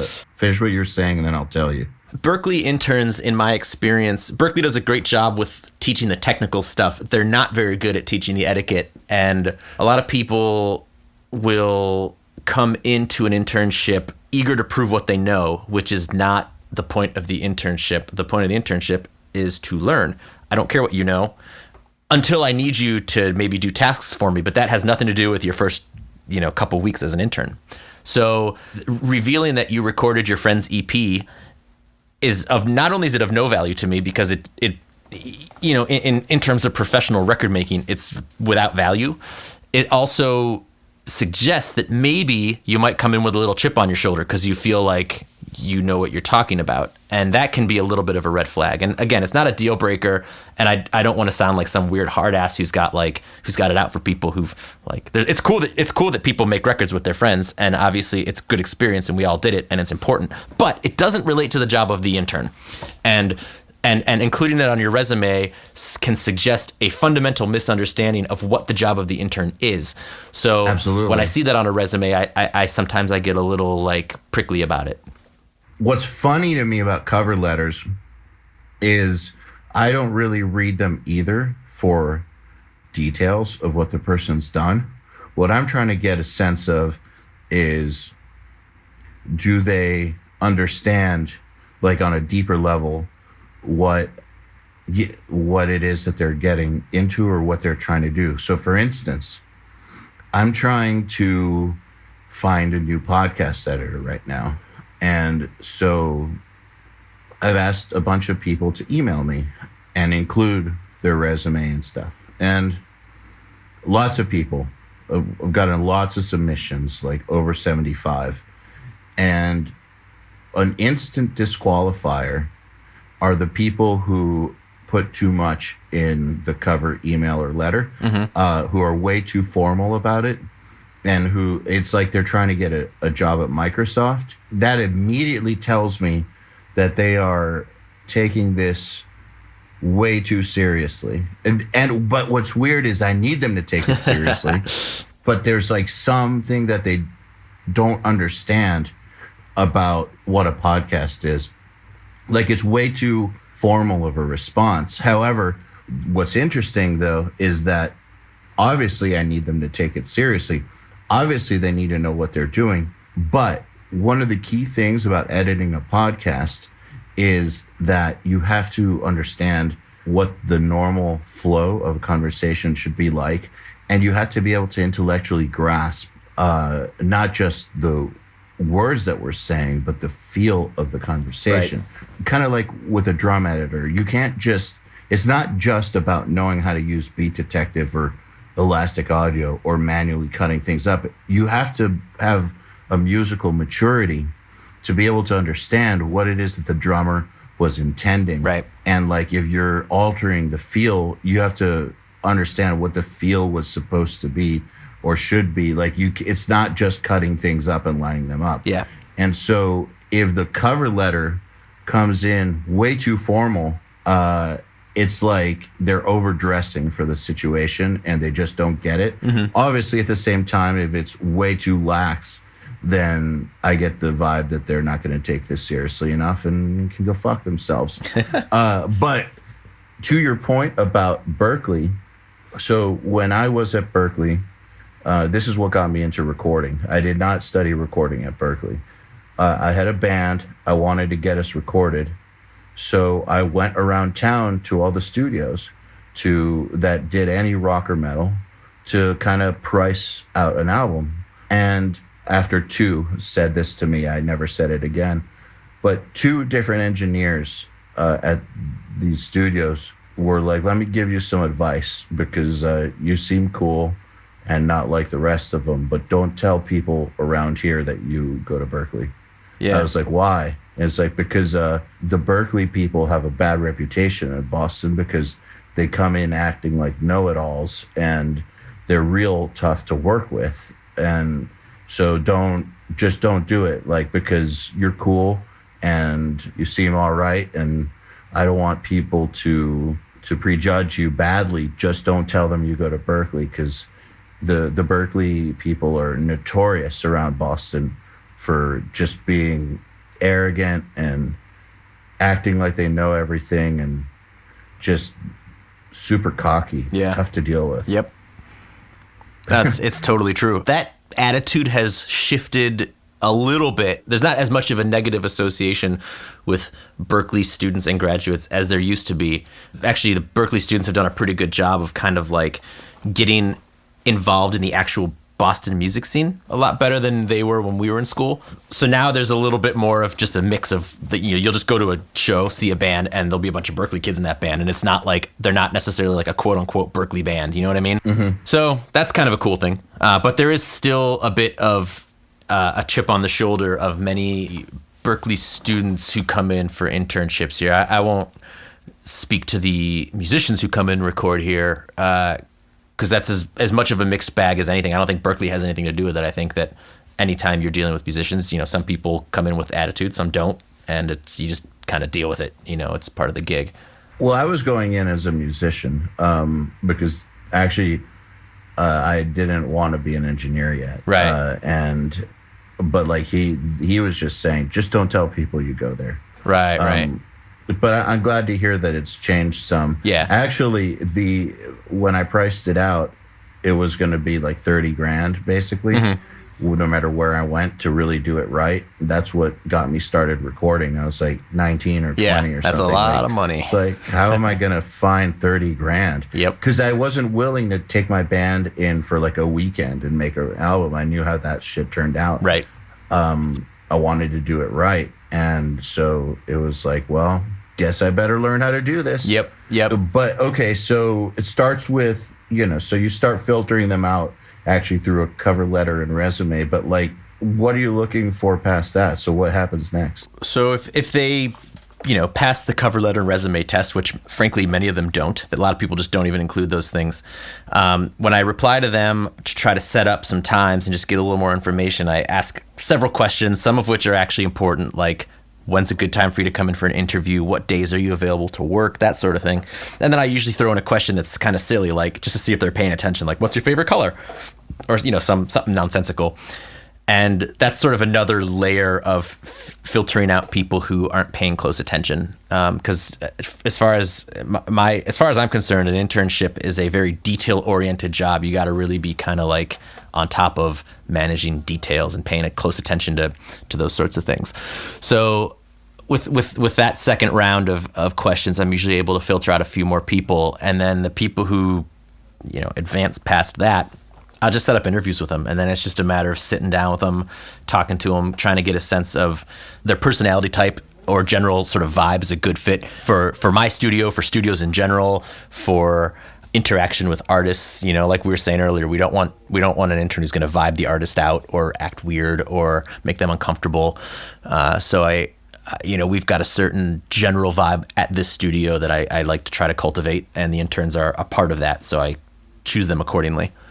And skills-wise, how important for you is their level of technical audio skills? And the reason I'm wondering is because a lot of the people that we've had on are perfectly okay with someone that's got not that many audio skills developed if they've got the right personality, because they figure they'll teach them the skills. Yes, that's exactly the boat that I'm in. I've hired people who have literally no studio experience, no musical experience. One of my best interns of all time was a young woman who was going to Boston University and studying television production, and she knocked me out on her interview because she's not a musician. She's never spent any time in studio. She has no interest in audio as in terms of doing it herself, and she told me all that straight up. And I'm like, so what are you doing here?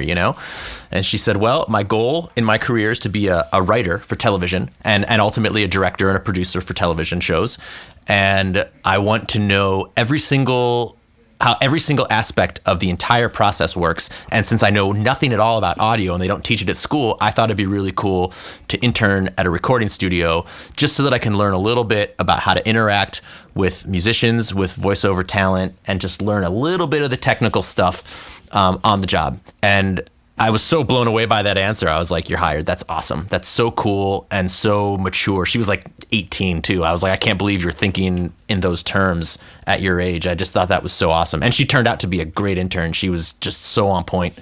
And the honesty is great. It was awesome. I mean, really, it just knocked me out. It was not only one of the best interns I had, that was one of the best interviews I've ever done. Everything she said, I was like, I can't believe you're saying this to me. Like, you're so thoughtful and cool. I was like, I need to have you here as intern, you know? And she was, like I said, she was great. She completely lived up to my expectations. That's awesome. Yeah. What about then getting hired for money? How does that work? Like, do you put out a call? Like, I mean, do you put out now hiring for engineers, or do you hire them from your interns? We don't actually technically have any staff at all. So everyone, including me, working there in an engineering context is self-employed, independent contractor sort of thing.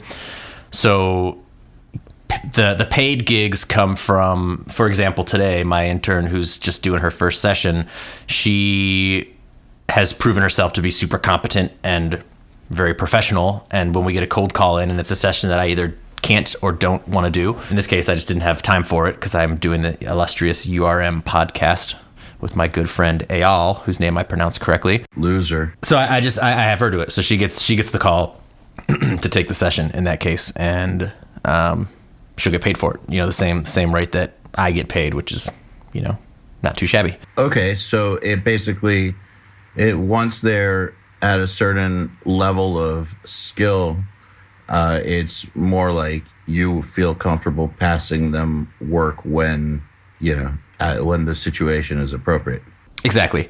And in other cases too, like we have certain clients who will pay for an assistant. We try to groom all the interns to be capable as assistants, you know, and they come in for their internship days and they may technically be doing assisting duties, but whenever possible, I try to get clients to book sort of an official assistant. And in that case, we'll pick the best of our interns to be an assistant that day. And at a certain point, we just start calling them assistant engineers. Like I've one former intern who's now just an assistant. That's what I mean, actually. Like, that's actually what I meant by my question. Like, not when do they move on to being like an official employee in like the legal sense. I meant more like at what point do you start giving them those opportunities? Like, I see. The opportunity to get hired by someone renting the studio, or where you feel comfortable enough to give them the work that you can't do or don't want to do. Right. Well, with assistants, it's different skill set than it is with engineers. So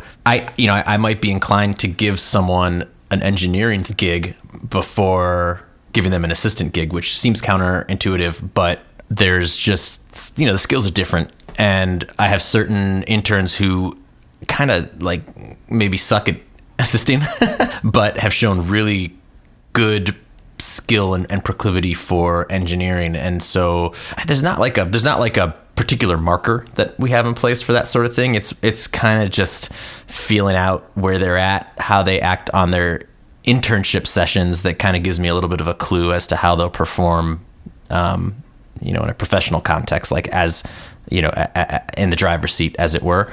And we kind of go from there. So it's not so formal as would make a neat and tidy answer to your question. It's really kind of a little bit looser than that. Well, that's why I was asking, because I don't think it ever is neat and tidy. Right. It kind of gets back to what we were talking about earlier with like opportunities, because there isn't necessarily like a set trajectory or ladder or, series of markers that everyone's going to follow. It's kind of like there's just going to be an opportunity. Like, for example, today with my intern, there was a session it was a cold call. This guy wanted to come in and record some organ, and this intern of mine happened to be available. So I said, cool, you're the engineer on this one, take it. We'll see how she does. If she does a great job, which I expect she will, then next time someone calls me, she's going to be, what do you call it? Top of mind? Front of mind? What's it? Top of mind. Yeah, she'll be top of mind. She'll have done consistent good work in a timely fashion.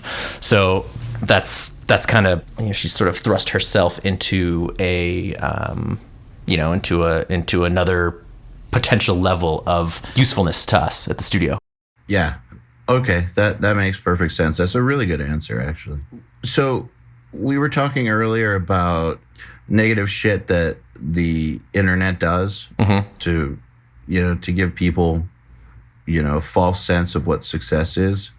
But another thing that the internet has done, and hey, it's great for me.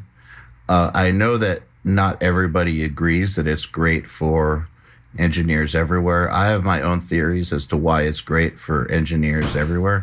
But it is true that a lot of the bigger facilities are becoming extinct because they're no longer as needed as they were. Like, and the budgets are not as high as they used to be. And also there's, people need studios for less stuff. Right. Because there's more and more people who, just like back in the day, you had to go to a studio even to do pre-pro. Sure. Now that's not necessarily a thing. I mean, some bands do it, but, that's increasingly becoming rare. Now, personally, I think it's a good thing because I remember back in the day that local studios were fucking terrible. Right. So you have very few options and they did a terrible job. And so this is kind of going to force people to really get great if they're going to stay in business. It's going to raise the bar. So I think it's fine. But that said, I do understand that for studio owners, it makes shit more difficult. It just does. It's going to. Like the fact that there's so many people, like stuff like URM, we're helping a lot of people get a lot better. It does have an effect on the marketplace, but then there's always people like you who are thriving regardless. Well, there's ways to continue to make yourself useful in that environment. For example, when a band hits me up to do a record and they have too small of a budget to use the studio exclusively, which is often the case, you start looking for creative ways to make the record happen, and the studio will still get booked to do drums. No one's going to get a better drum sound in the rehearsal space than I can get in my live room. That's probably true of a lot of studios, hopefully. Yes. You just need a big, good sounding room to get good drum tracks. On the other hand, you don't need a big, good sounding room to get great sounding guitar tracks. In fact, you don't need a room at all if you're comfortable with amp sims or that sort of thing. So the more important role in that case might be the producer to make sure that the performances are tight and the guitars are in tune, and the tones become less important because you can tweak them with a plugin if you're going in the box. Even if you're still miking up an amp, if you're not, you don't need a big room because the mic is an inch away from the cone, so the room isn't all that much of a factor. So you can do that in a rehearsal space without huge hassle, or you can do it at home in your basement or whatever. And in that way, if you're able to sort of finesse those situations and navigate that style of production, you can stay really busy and keep getting paid and make lots and lots of records and just figure out where the resources are best allocated. So basically, what you're saying is if you stick to the old model trying to fulfill the needs of people in 1995, then you're going to lose. But if you do a great job fulfilling the needs of people in 2019, you'll be all right. Exactly. Yeah. This is the era that we live in now, and it's adapt or die. It's funny because as a studio owner, yeah, it means theoretically less business. We're not doing records top to bottom 100% of the time anymore. Now we're doing maybe just drums. On the other hand, as a producer or as an engineer or mixer, it's an improvement to business because now I can say, okay, you've got X number of dollars for budget. We can actually get away with recording for cheaper, which means I can spend more time mixing, or I can take a bigger production fee or whatever. You can turn that into a way to actually make more money. So as the producer and engineer side of me is kind of psyched about it. Whereas maybe the studio owner side of me is like, damn it. But the flip side of that is that we keep making quality records, so the studio keeps getting booked. So it's actually not, we're still booking, 6 days a week at least. So maybe it's 6 drum sessions with 6 different artists, but it's still keeping us booked. And meanwhile, I'm fulfilling really cool projects and, making the money that I need to make to pay all my bills. So one of the ways that I found to really make it work for me was if a band would come in with a budget that they wanted to do like a full record, but their budget was just insufficient. I'll talk them into doing a single or two. Yep. And like really going for it on that, so that we could put all our energy into one thing or two things. And that way the output coming from my place would stay high, like quality wise. Right. It would never diminish. Because I feel like the most important thing in this environment is that you never put out anything bad. Yes. That you got, because of the environment we're in, yes, it's true, there's more competition, but that's okay. That's totally fine. But you do need to understand that there is more competition. So you can't do like they did in the 90s and just fuck around like a lot of studios did. Look, a lot of studios fucked around in the 90s. Like I remember going to the studio to get my band recorded, and like the fucking engineer would be so high on heroin that he would just go to sleep on the couch while we were tracking and stuff. And like several different studios, my experience was that people were just coasting by because, you know, they were one of 3 places in town that worked at that budget level, and all the bands went to them. And you can't do that anymore. You cannot fuck around. Well, you know what happens, what I've found over the last, it's been probably 10 years that I've been hearing this kind of story, but a lot of bands will try going to the cheaper studio, have that terrible experience, and then come back and go, man, we blew it on the last record. We went somewhere, we ended up paying more than we wanted to pay, or than we thought we'd pay, because everything took so much longer and we still aren't happy with the result. And we should have just come back to you in the first place and, you know, spent what seemed like more money at first to get the job done right, and been happy with it, you know? Exactly. So with more competition comes it comes more hacky, schlocky work. And if you're good, that can actually work in your favor. Like the added competition can work in your favor. It does work in your favor. The other thing is that it's still as equally difficult to get great as it ever was. You know, there's still very few people who will ever get great. Sure. There's a way more hacks and way more mediocre people than ever before. But that gives you that much more of an opportunity to stand out if you're really good. Right. And I hear this a lot from people who don't have a career yet about it being oversaturated. Like, it's funny. It's like also like the people that I see complaining the most about musicians not getting paid are typically musicians who are not good enough to get paid anyways. Right. So, you know, a lot of the people talking about things being oversaturated typically are not good enough to really be getting paid for much stuff anyways. And what I've noticed is there's not that many people that are actually good enough to where, you know, if like some guy on Nail the Mix, one of our mixers, hits me up, and this happens often, hits me up asking for someone to save them on some edits, like their engineer is sick or quit or right. some whatever happened. Right. So I get hit up a lot in those situations just because, you know, I know a lot of people who want to move up in this world.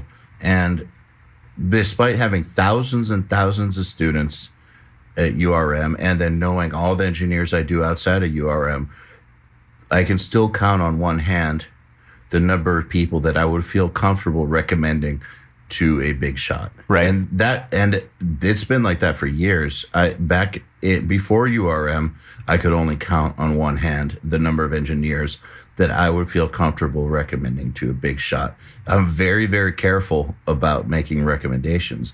And so it's like, yeah, there's a lot more engineers, but there's not that many more great engineers. Like, being great still takes something that most people won't do. Along the same lines, I'm sort of the mind that being great or even being good is actually less important than being competent and professional and cool. Oh, well, that too, yeah. Well, I count that in there, by the way. When I say being great, I see. My definition of being great is not just the musical skills, it's all of it. Like, so when I recommend somebody, I'm not going to recommend them if they're a musical genius who can't get shit done on right. time.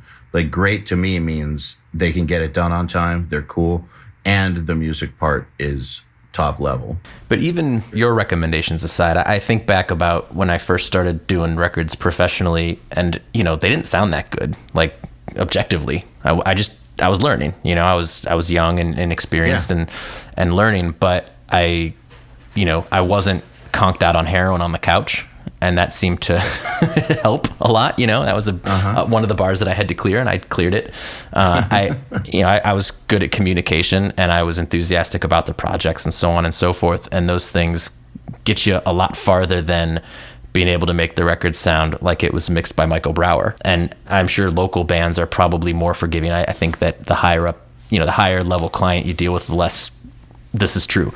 But bands are much more concerned with the experience and how they feel about how the record is made and how it comes out than with strictly how it sounds. Not to mention that I'm not sure that musicians are always great at objectively picking apart the sonics of a record. Certainly, I believe that certainly because I don't think that the records I was making sounded that good, and yet people would say, hey man, that record sounds great. Like, okay, cool. I think you feel good about the experience you had. And so that you have a positive association with the record when you listen to it, it sounds great because of that. But I'm not going to actually argue with them about it because that was the thing that was keeping me employed all those years. Well, also with locals who aren't that developed musically, I mean, if their ears are developed to a point where they think their own music is great enough to record, true, yeah, then their ears aren't that developed. Right. That's plain straight up. So they don't need a Michael Brower level mix to be happy. Yeah. Like they're happy with a mix that's appropriate for where they're at. Mm-hmm. Which is important for a lot of people listening to understand that you don't need to be Michael Brower level in order to, get your career going at this. All you need to do is be competent enough in your area to where you can do something competitive for the bands in your area. And then, of course, you'll improve from there. But, if you have no clients, you're not going to suddenly start getting Nickelback. You're going to have to work your way up. And you just need to make sure that what you can do at this point in time is competitive for the level you're going for. I got some advice that I would like to share that I always give to all my interns. Don't fuck up. Yeah, exactly. Don't fuck up. The fact of the matter is, for 99 out of 100 20-year-olds, they're not going to be good at mixing on a technical level. They're not going to have the technical facility to create a deep sound stage and separate the bass from the kick and do all that kind of stuff that we on the internet and in the engineering circles kind of talk up and make out to be very important. But what you can be good at is, if you have innate good musical sensibilities, you can do something that's musical, and that's going to translate across every playback system. It's going to hit every listener. It doesn't have to, you don't have to nail the low end. What you do have to nail is the feeling of impact. And that's a lot more important than, how much 8K you put on the snare or something like that. And I will say that for as long as my records sounded pretty terrible when I was starting out, I do have good musical sensibilities. So I created musical mixes, and that's what I think people were actually responding to. So, it's pretty easy to watch. And I know I'm talking to a guy who has an online school. So, I hope this doesn't sound dismissive of what you do, because I actually think that what you guys do, doesn't sound like it's dissing us. You're the absolute best at it, and I actually really admire your whole approach. I think it's super cool. And to this day, I still watch your videos. You kindly gave me that account, and I watch those videos, and I learn a lot watching these things. I think they're cool. But when you're just starting out, it's really easy to get bogged down in the technique and in the approach and in the tools. And absolutely, those are the things that actually really matter the least. I mean, if you should just sit down and go like, I've put together this balance before you're even thinking about, frequencies or compression or any of that stuff. You just put the faders up and you go, does this balance feel good? Like, does it feel exciting, and is it moving, and does it have, sort of internal movement and impact? And if you can do that before you even touch an EQ or a compressor, you kind of already have a good mix. And from there, it's just polishing it.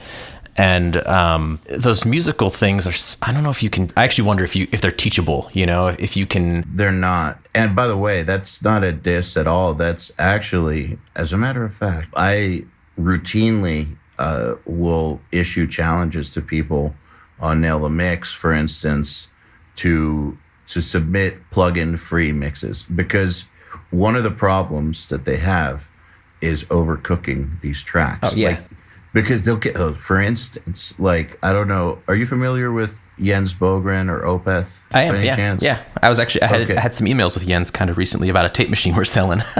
Okay, well, so then you know how good he is. He's amazing, yeah. Yeah, so have you checked out the Opeth tracks that we had on? If not, you should. Yeah, okay. Just because they're fucking pristine. Awesome. But so you put them on and it already sounds great. And then he did, on his Nail the Mix, he did a lot to make them even sound better. But they already sound great.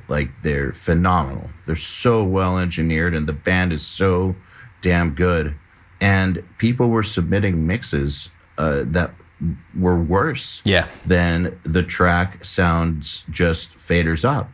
And so it's guys, you are fucking up, and you're fucking up because you're overcooking. You're not understanding the musicality of this whole thing. So I want you to start from scratch and give me a faders and pan knob only mix. I do that a lot. Let me reveal the ultimate mixing technique that I do. It's the single most important part of the entire process. Put aside all the side chaining and subgroups and parallel, whatever. The very first thing I do when I'm starting to mix is I do faders and pans, and then I print it. And I set it, I don't know how you work when you're mixing, but I just print back to a track in Pro Tools and I just leave it in input mode. What I do is I print this faders and pans mix back into Pro Tools, and as I start to mix, I'll just toggle in and out. All I have to do is hit the input button and I can listen to this fader and pan mix I did. And no matter how good I get the mix going, there's always something in that fader and pan mix that's better. And I always hear it. And then I can kind of reverse engineer, okay, what did I do? I overcooked something, or there was a musical item that I kind of gut reacted to when I was building that rough mix that I've lost. I've lost sight of it, and I need to find it because it's powerful and it works. And leaving the faders and pan mix in your session to just refer back to is the just most eye-opening, kind of ear-washing, humbling thing you can do. It's huge, and everyone should do it. There's no reason not to. I totally agree. I mean, you would be amazed how much worse some of these mixes get from just the faders up. And these are tracks that some of these are real tough to make sound bad. Yeah. Some of these, if not just about all of them, are engineered super, super well. I mean, it's like the best recording the best bands. It's going to sound great. Yep. So it's kind of it's yours to fuck up. But people will fuck them up. I would not be surprised because I've been guilty of doing that myself. So, as have we all. Yeah. That's how I know what's going on, is because I made all these mistakes as well. Mm-hmm. I don't know. Have you checked out our fast tracks at all? I kind of look with pros. I don't expect anyone to have ever checked out our stuff, because I figured a pro such as yourself or someone who's done Nail the Mix, you're busy making records and all that stuff. So if you have the time to check out something we do, I'm honored. But so that's why I always ask. I don't assume. No, I'm also a dork who, when there's nothing good on Netflix, I like to put on the Nail the Mix channel and just watch cool stuff. I just watched a drum editing video. I forget what the engineer's name was, but it was one of your guys, and it was great. And I fancy myself a pretty damn good drum editor, and I picked up a bunch of cool, just little tricks where I was like, oh yeah, that's really cool. Was it the Pro Tools one? Yeah, he'd set up a bunch of macros to do a bunch of, yeah, and it was awesome. And he had he had the macros programmed into his mouse. And I was looking at that going, man, there was a couple little techniques that I'm like, that would work. I could do that in my workflow. It wouldn't it wouldn't disrupt my current workflow. Because of course now I'm stuck in my ways and I have certain things I do. Like I do things differently than he does them, and I like the way I do them better because I'm familiar with it.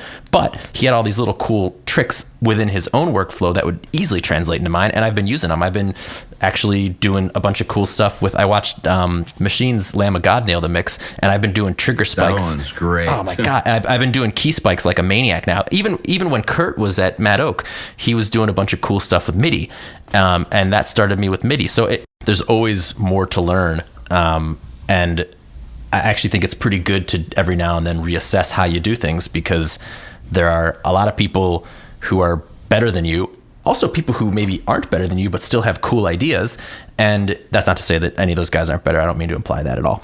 Those guys all kick my ass. But what I mean is that there's a lot to learn out there. And it's important to keep an open mind. So I don't have any, I think every pro should watch all of your videos, not all of them necessarily, but there's a lot of value in them and a lot to be learned. Even if you're pretty advanced, you're gonna pick up one little technique and go, oh shit, that's really cool. Like I can use that. I do think that our stuff is equally cool for advanced people as it is for beginners. But with beginners, we're actually about to start making real beginner content, because I realize we don't have anything that's like for true beginners. Mm-hmm. And it could probably be really overwhelming. Because Machine Lamb of God is one of the most amazing things I've ever seen as far as mix instruction goes, but that's some pretty advanced stuff. Yeah. Like we understand it, but like we understand it. Can you imagine a beginner watching that? That would be like us probably sitting down at a physics lecture or something. It's some pretty advanced stuff. Oh, and that Pro Tools thing that you watched, that's with a guy named John Douglas, who actually, he used to be my assistant, and he's a great, great engineer. He, I've known that kid since he was 15, and like he came up under me and then moved on to working with like lots of really, really great producers, and he's just awesome. But one of the things that I always admired about him was, so he went to Georgia Tech for some sort of computer science degree, and you can tell because of how he approaches editing. But I feel like he's got such an interesting grasp of Pro Tools that even if you've been using Pro Tools for 15 years, he'll have something that can help optimize your workflow. He totally did, yeah. And I fancy myself a bit of a Pro Tools wizard. You didn't get to see me in action because we were just doing Kurt's thing, but I'm really fast. That's like kind of one of my things that I'm known for. I'm very quick on Pro Tools, and I was still watching his presentation and going, oh, that's fucking slick. Now I'm going to be a little faster. That stuff's cool. Yeah, absolutely. But back to what we were originally talking about with beginners and not overcooking. So we've taken a lot of steps to combat that, because I understand there's different types of techniques that become trendy or untrendy at different times. So like when we were starting this, the big thing was mid-side processing, which, is very powerful. You can do a lot of crazy, awesome things, but you can very quickly destroy a mix too, like because of phase issues that it causes. Like there's a lot of potential for damage with MS processing, but that was like the trend online where all the beginners were like going nuts about it. Parallel compression was another one. That parallel compression kills me, man. It's like you're learning the advanced technique before you just learn how to use a compressor. Yeah. And I feel like my interns are they all love parallel compression. And I'm like, you guys. Who doesn't? Yeah, it's very satisfying. But what happens is they parallel compress everything. And I'm like, you guys don't know how to use a compressor. You only know how to compress in parallel. And it's not because you don't want to make a decision. It's like, you're faking yourself out here. You're saying, well, as long as I blend some original, I can't fuck it up too bad. And it's like, well, you may have actually just fucked it up worse, because not everything needs parallel compression. It's not a silver bullet. And I think it actually, I think one of the hardest things to learn in record making is how to listen for compression. And if you just jump right into parallel compression, you never really learn how to listen for it. Absolutely. So we've made so when people go to our enhanced level, where they're getting the fast tracks. I believe that whenever someone like you gets access, I'll go in and remove all the prerequisites, because I feel bad making one of my peers like sit through like the very, very basic ones. But we make them sit through mix prep first, and then gain staging, and then balance, and then EQ before they can get to any of the like sexy stuff. Yeah. Like they have to go through those. Before we get to any of them involving plugins, they've had to do one about balance, and they've had to do one about gain staging, because if not, they'll skip that shit and they'll go straight for the sexy stuff. And we have one actually that's a prerequisite for a lot of stuff called hearing compression. I've actually watched that whole series. I liked it. It was good. We're gonna do one that's basic about like what compression is, and like, because we actually don't have one like that. So we're gonna do one like that. But the thing that we thought was missing out there is that with all the explanations you can find online for compression, and all the different things that people say you can do with it, I've never really seen something that just shows you how to actually listen for it, how to actually hear it when it's happening, and what the differences are. Like, people describe those differences, but if you can't actually associate a sound with a parameter, it's kind of pointless. Right. So I find that a lot of people could tell you, like, if you quiz them, they could write down a definition of like threshold and attack and release and all that stuff, but they wouldn't be able to spot it if, like, you have like slow attack, fast release on on your drum bus. Like, they wouldn't be able to spot that. And so wanted to make something that would help people spot it.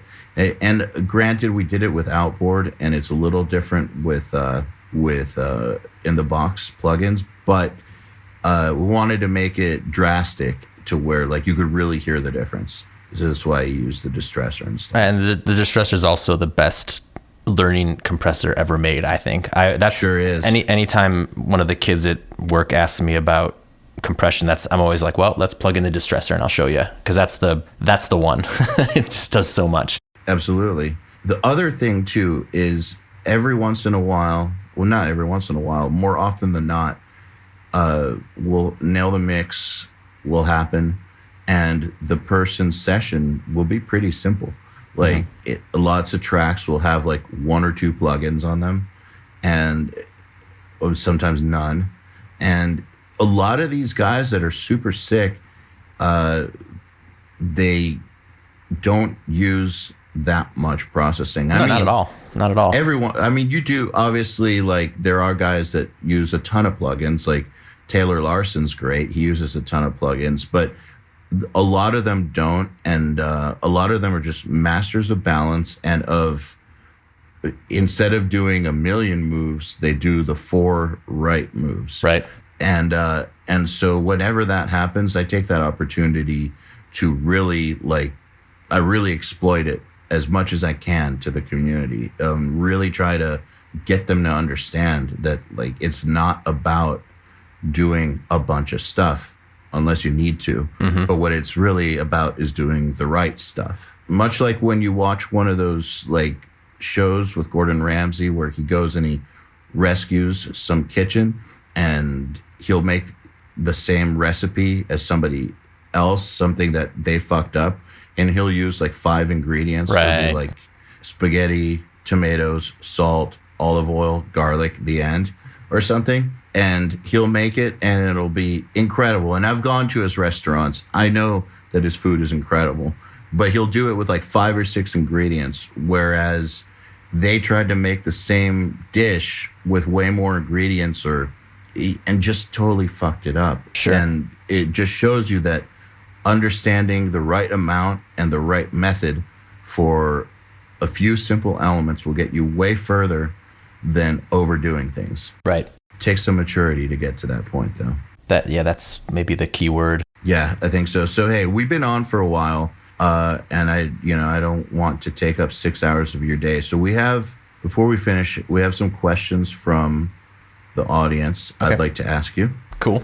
Stacy Smyers wondering, hey, Benny, how did you go about getting your studio off the ground? It seems like a monumental task that would require a lot more than just money in the beginning. I realized that we said that you partnered into this studio, but maybe you could shed some light about how they got it off the ground, or if you were involved at the beginning or just after the hiatus. Yeah, I could definitely speak more to coming back after the hiatus. But when I started in the first iteration, the place had been around for probably 5 years. It's tough to relate that to how things work today, because back then there were not a lot of studios that were that well equipped. There's still a lot more freelance engineers kind of happening around town.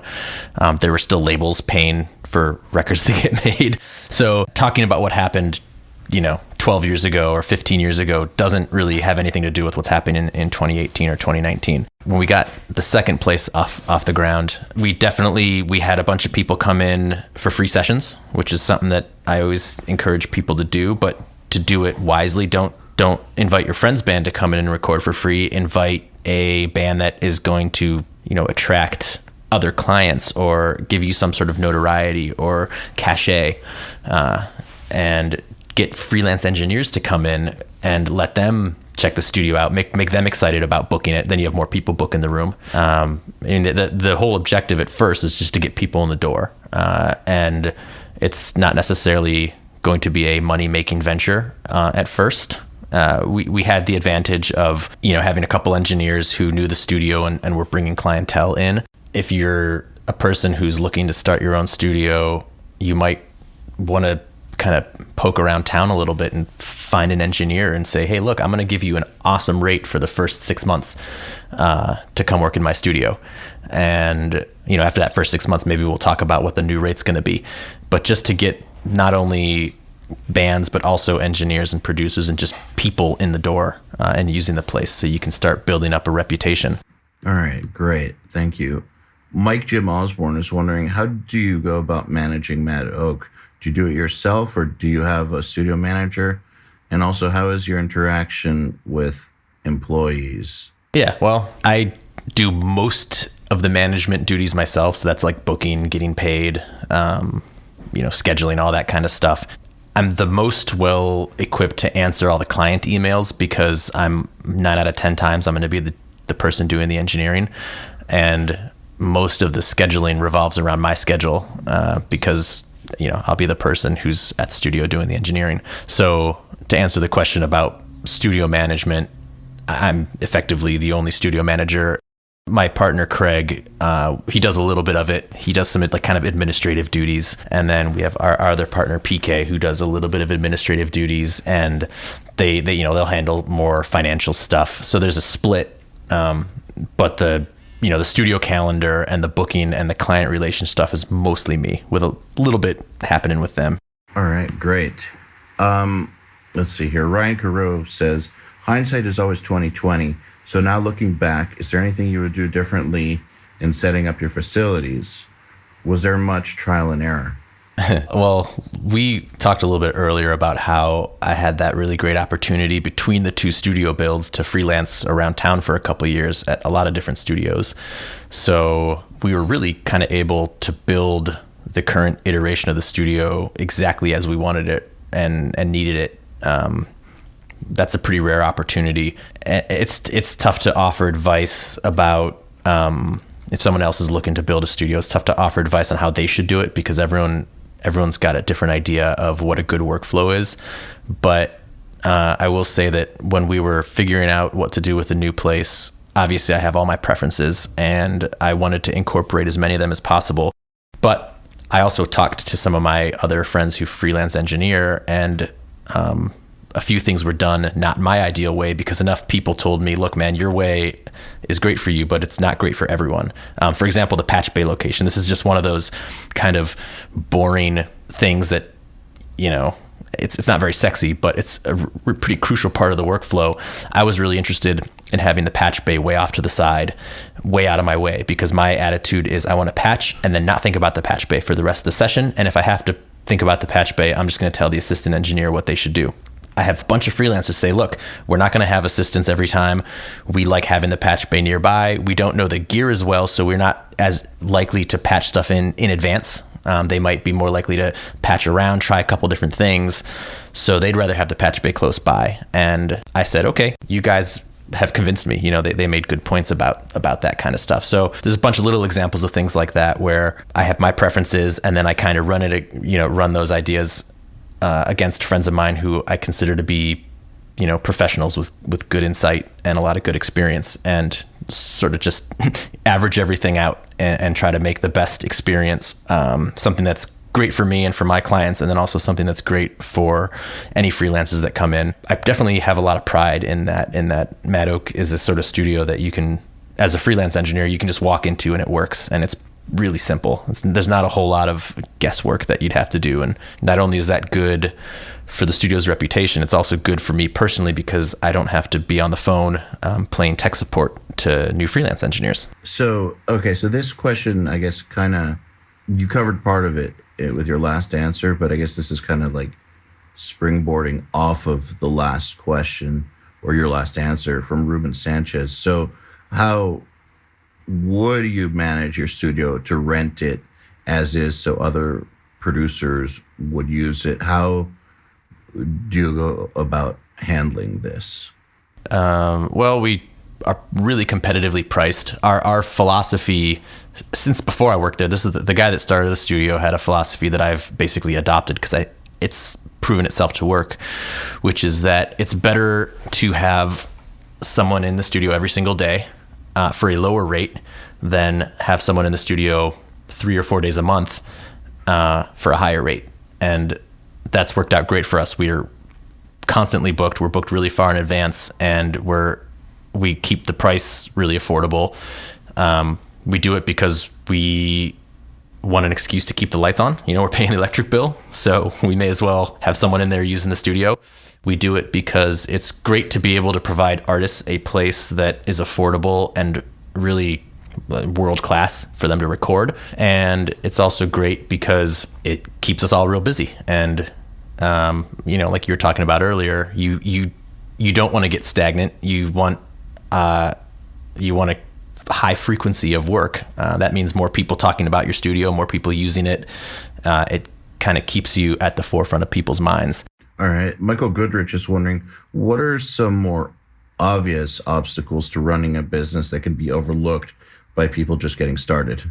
Well, the big obstacle that we face is we've spoken a few times about the saturation of the sort of studio market.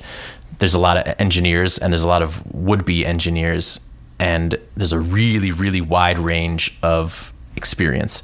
And especially being in a town like Boston where we've got Berkeley nearby, there's a ton of students who don't know what they don't know, meaning they have done some sessions at school, they think they're engineers, and they feel confident that they can walk into a studio and use it. And even though we've set everything up to be as user-friendly as possible, I have discovered that is not the case. There's still a lot of things that can go wrong. There's still a lot of buttons that can be pressed or forgotten to be pressed.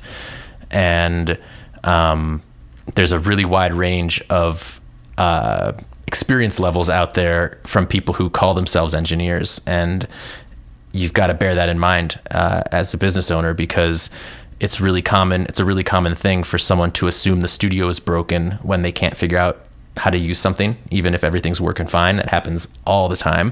There's also some liability, just in terms of like, you've got a lot of really expensive equipment and maybe someone doesn't know how to handle it. I've had more than a couple of ribbon microphones blown up on people's sessions. We have tweeters blowing up on our monitors. People get careless, and those are all things that you've got to bear in mind as someone who's running a business that has a lot of really expensive, specialized, and often fragile equipment. All right. Isaiah Prather's wondering, how have you branched out to regional acts from distances that may be too far to travel? Or do you stick to bands that are within travel distance. When contacting bands, do you go to shows before contacting, or do you give them a heads up that you will be coming? But why? That's what's weird about the wording in this question is travel distance, because anything's travel distance if it's on Earth. So I think maybe he means like reasonable travel, like, that you would, that's not like a 6-hour drive, like where they don't have to come stay at your city. Right. I don't reach out to bands very often. Bands usually reach out to me. And so if a band from California wants to work at my studio and work with me, then they make the trip. It's simple. It sounds like I'm simplifying it, but I don't know. That's just how it happens, If someone from another part of the world wants to work with me, if they want me to mix, then they can send me files. The internet has made the world a much smaller place. So like right now I'm mixing a record for an Australian group. I'm not ever going to meet them in person, but they can send files over the internet and I can work on this stuff remotely. So for that kind of situation, it's pretty easy. For bands that maybe live across the country, they'll just come out and they'll just do the record with me. Was there ever a time where you would reach out to bands? There's still bands that I really admire, and yeah, I still reach out to bands. When I was younger, I would certainly hustle bands more. I would talk to them and try to convince them to come record with me. But it tends to be a pretty organic thing. Like I'll be at a show, I'll see a band that is great, and we'll start talking, and I'll say, hey, that was a really cool show, and we start talking, and all of a sudden, it comes up. Either it comes up that I'm a recording engineer and that I have a studio, or they happen to know the name of the studio, or they happen to know my name, and we get to talking about recording, and it just kind of happens organically. Every now and then I'll just hit a band up. Like a recent one, for example, was the band Daughters were coming into town last year on a reunion tour that they were doing, and they were playing a couple shows in Boston, and they had done the Hell Songs album at Mad Oak, years ago when that record was made. And I just dropped him a line out of nowhere and was like, hey, remember that time you recorded at Mad Oak? What if we did it again? It'll be kind of fun. Like just come in for a day, give them a free day before your show, like basically before sound check. Like they came in for like a couple of 5-hour sessions before their sound checks at this club, and we did a recording. And that was just totally out of the blue. I didn't hit them up to tell them that I was going to hit them up. You know what I mean? I kind of just dropped them a line, and my thinking there is warning, I'm going to warn you. Yeah, exactly. My thinking there is if they don't want to do it, it's totally cool. This is like a, in that case, it was real easy because I wasn't asking them to come pay me money. I was like, hey, you're in town. You did a really great record at my studio years ago. Let's get you in again and work together. And nothing particularly came of that record, of the recording we did. Actually, they came in, they recorded one of their new songs. They have it was effectively a demo session for the record that just came out that has a much different version of that same song on it. So it was all very low pressure, So reaching out to them, there was really low risk to anyone. I could just kind of do it and go, hey guys, what's up? Let's do this. Those are the types of reaching out that I'll do if I'm offering a band free studio time, or if I want to just get together with them and hang or something. I'll do that kind of thing. But I guess I sort of feel like the guy asking the question is overthinking it maybe too much, or making it more complicated than it needs to be. He's also 17 and still in high school. All right. Well, so here's the thing then. I think that at that age, it's easy to, the music scene's really small. Okay. So there's a lot of bands out there that when you're 17 seem like rock stars on top of the world. And then if you get older, and especially if you're involved in music professionally, and especially if you're talking about a music scene like metal or hardcore, like underground rock, basically, everyone kind of knows each other. It's just not that weird to reach out to people in a lot of cases, because in a lot of situations you have mutual friends. I don't want it to come across as like name droppy or anything, but you just end up meeting people, I can see how at age 17 it seems like this cool club, but that's not really how it works. It's for the most part, it's like pretty normal people who happen to be in cool bands or happen to be good engineers or good producers, and they just sort of interact with each other. And when you're doing it professionally and you're doing it all day, every day, you're, increasing the likelihood that you're going to come across these people. Yeah. One last question here by John Mayseal. This one's worded kind of weird. It might have been autocorrect or something. So I'm going to attempt to paraphrase this. I think I understand what he's asking. So you who are running a commercial facility, what do you recommend to those of us who are beginning to run commercial facilities?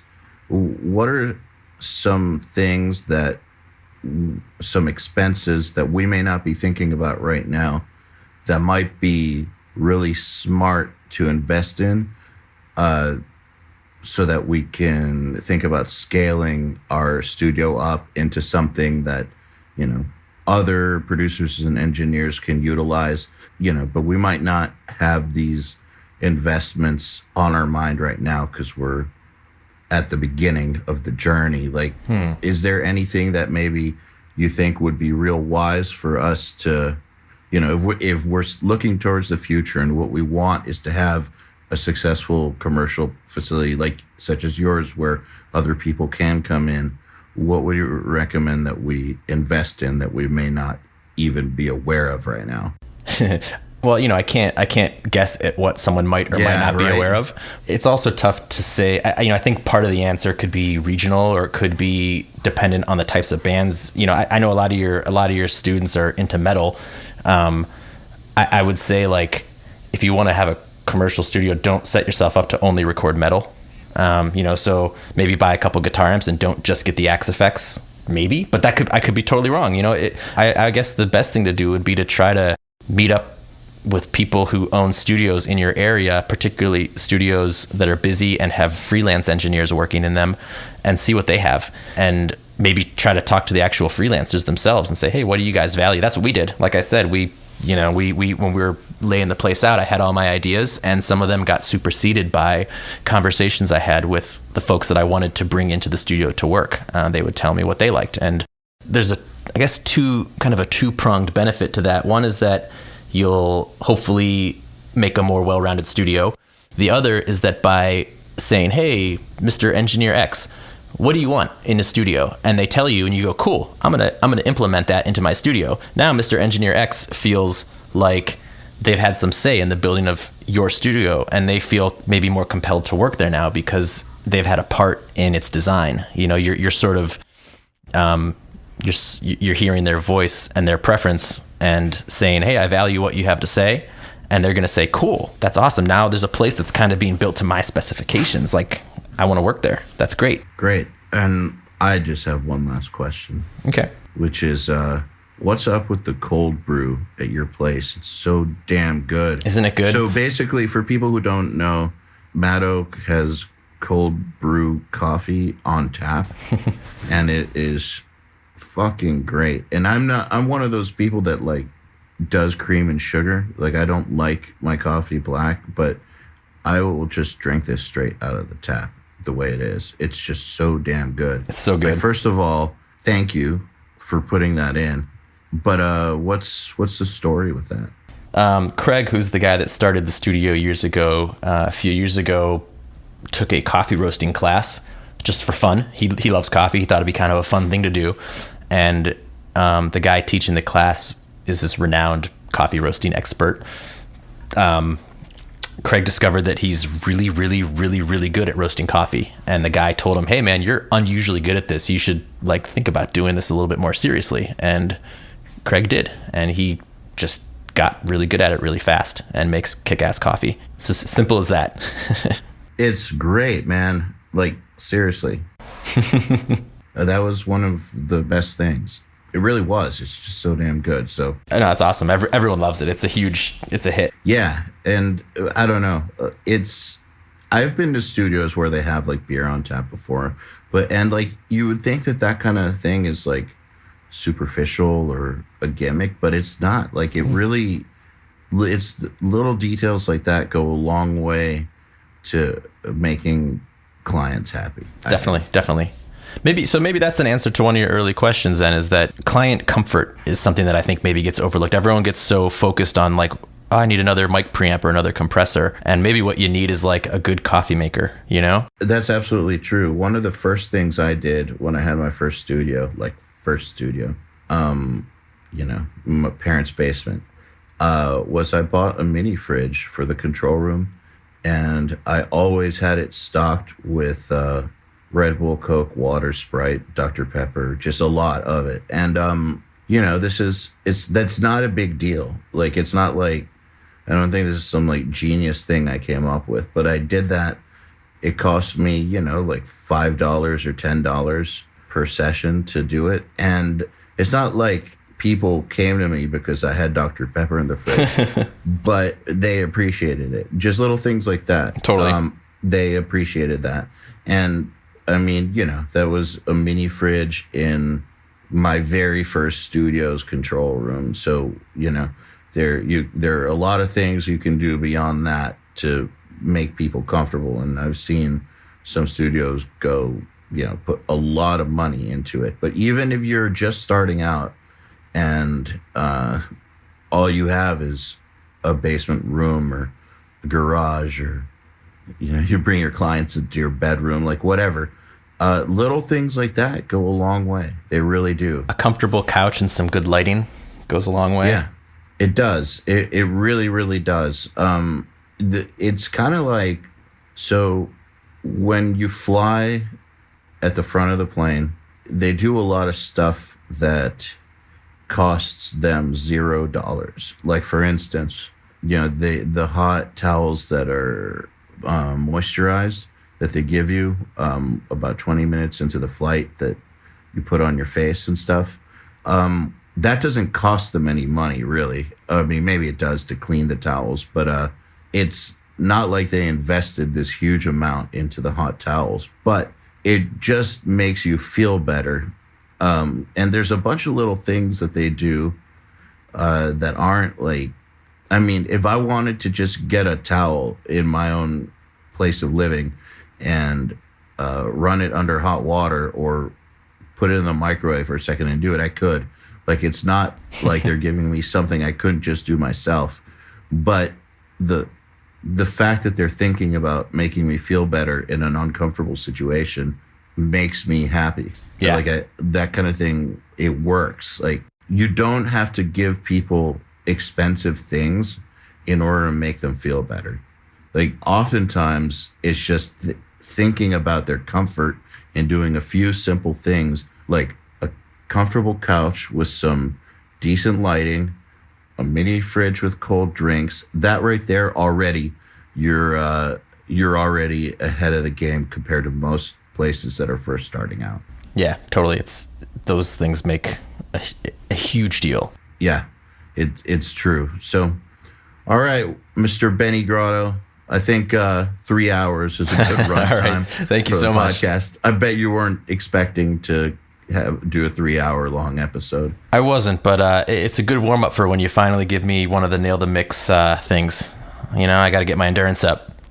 Yeah, that's more like 7 to 10 hours. So this was a good start for sure. Good. All right, cool. But thank you for coming on. Thank you for taking the time. Pleasure talking to you as always, and we'll talk again soon. Thanks a lot. This episode of the Unstoppable Recording Machine Podcast is brought to you by Golden Age Premier. High-quality, vintage-style products at an affordable price point. To find out more, go to goldenagepremier.com. This episode is also brought to you by Fuse Audio Labs. Uncompromising emulations of classic and rare studio processors in revolutionary plug-in form. For more info, go to fuseaudiolabs.de. To ask us questions, make suggestions, and interact, visit urm.academy/podcast and subscribe today.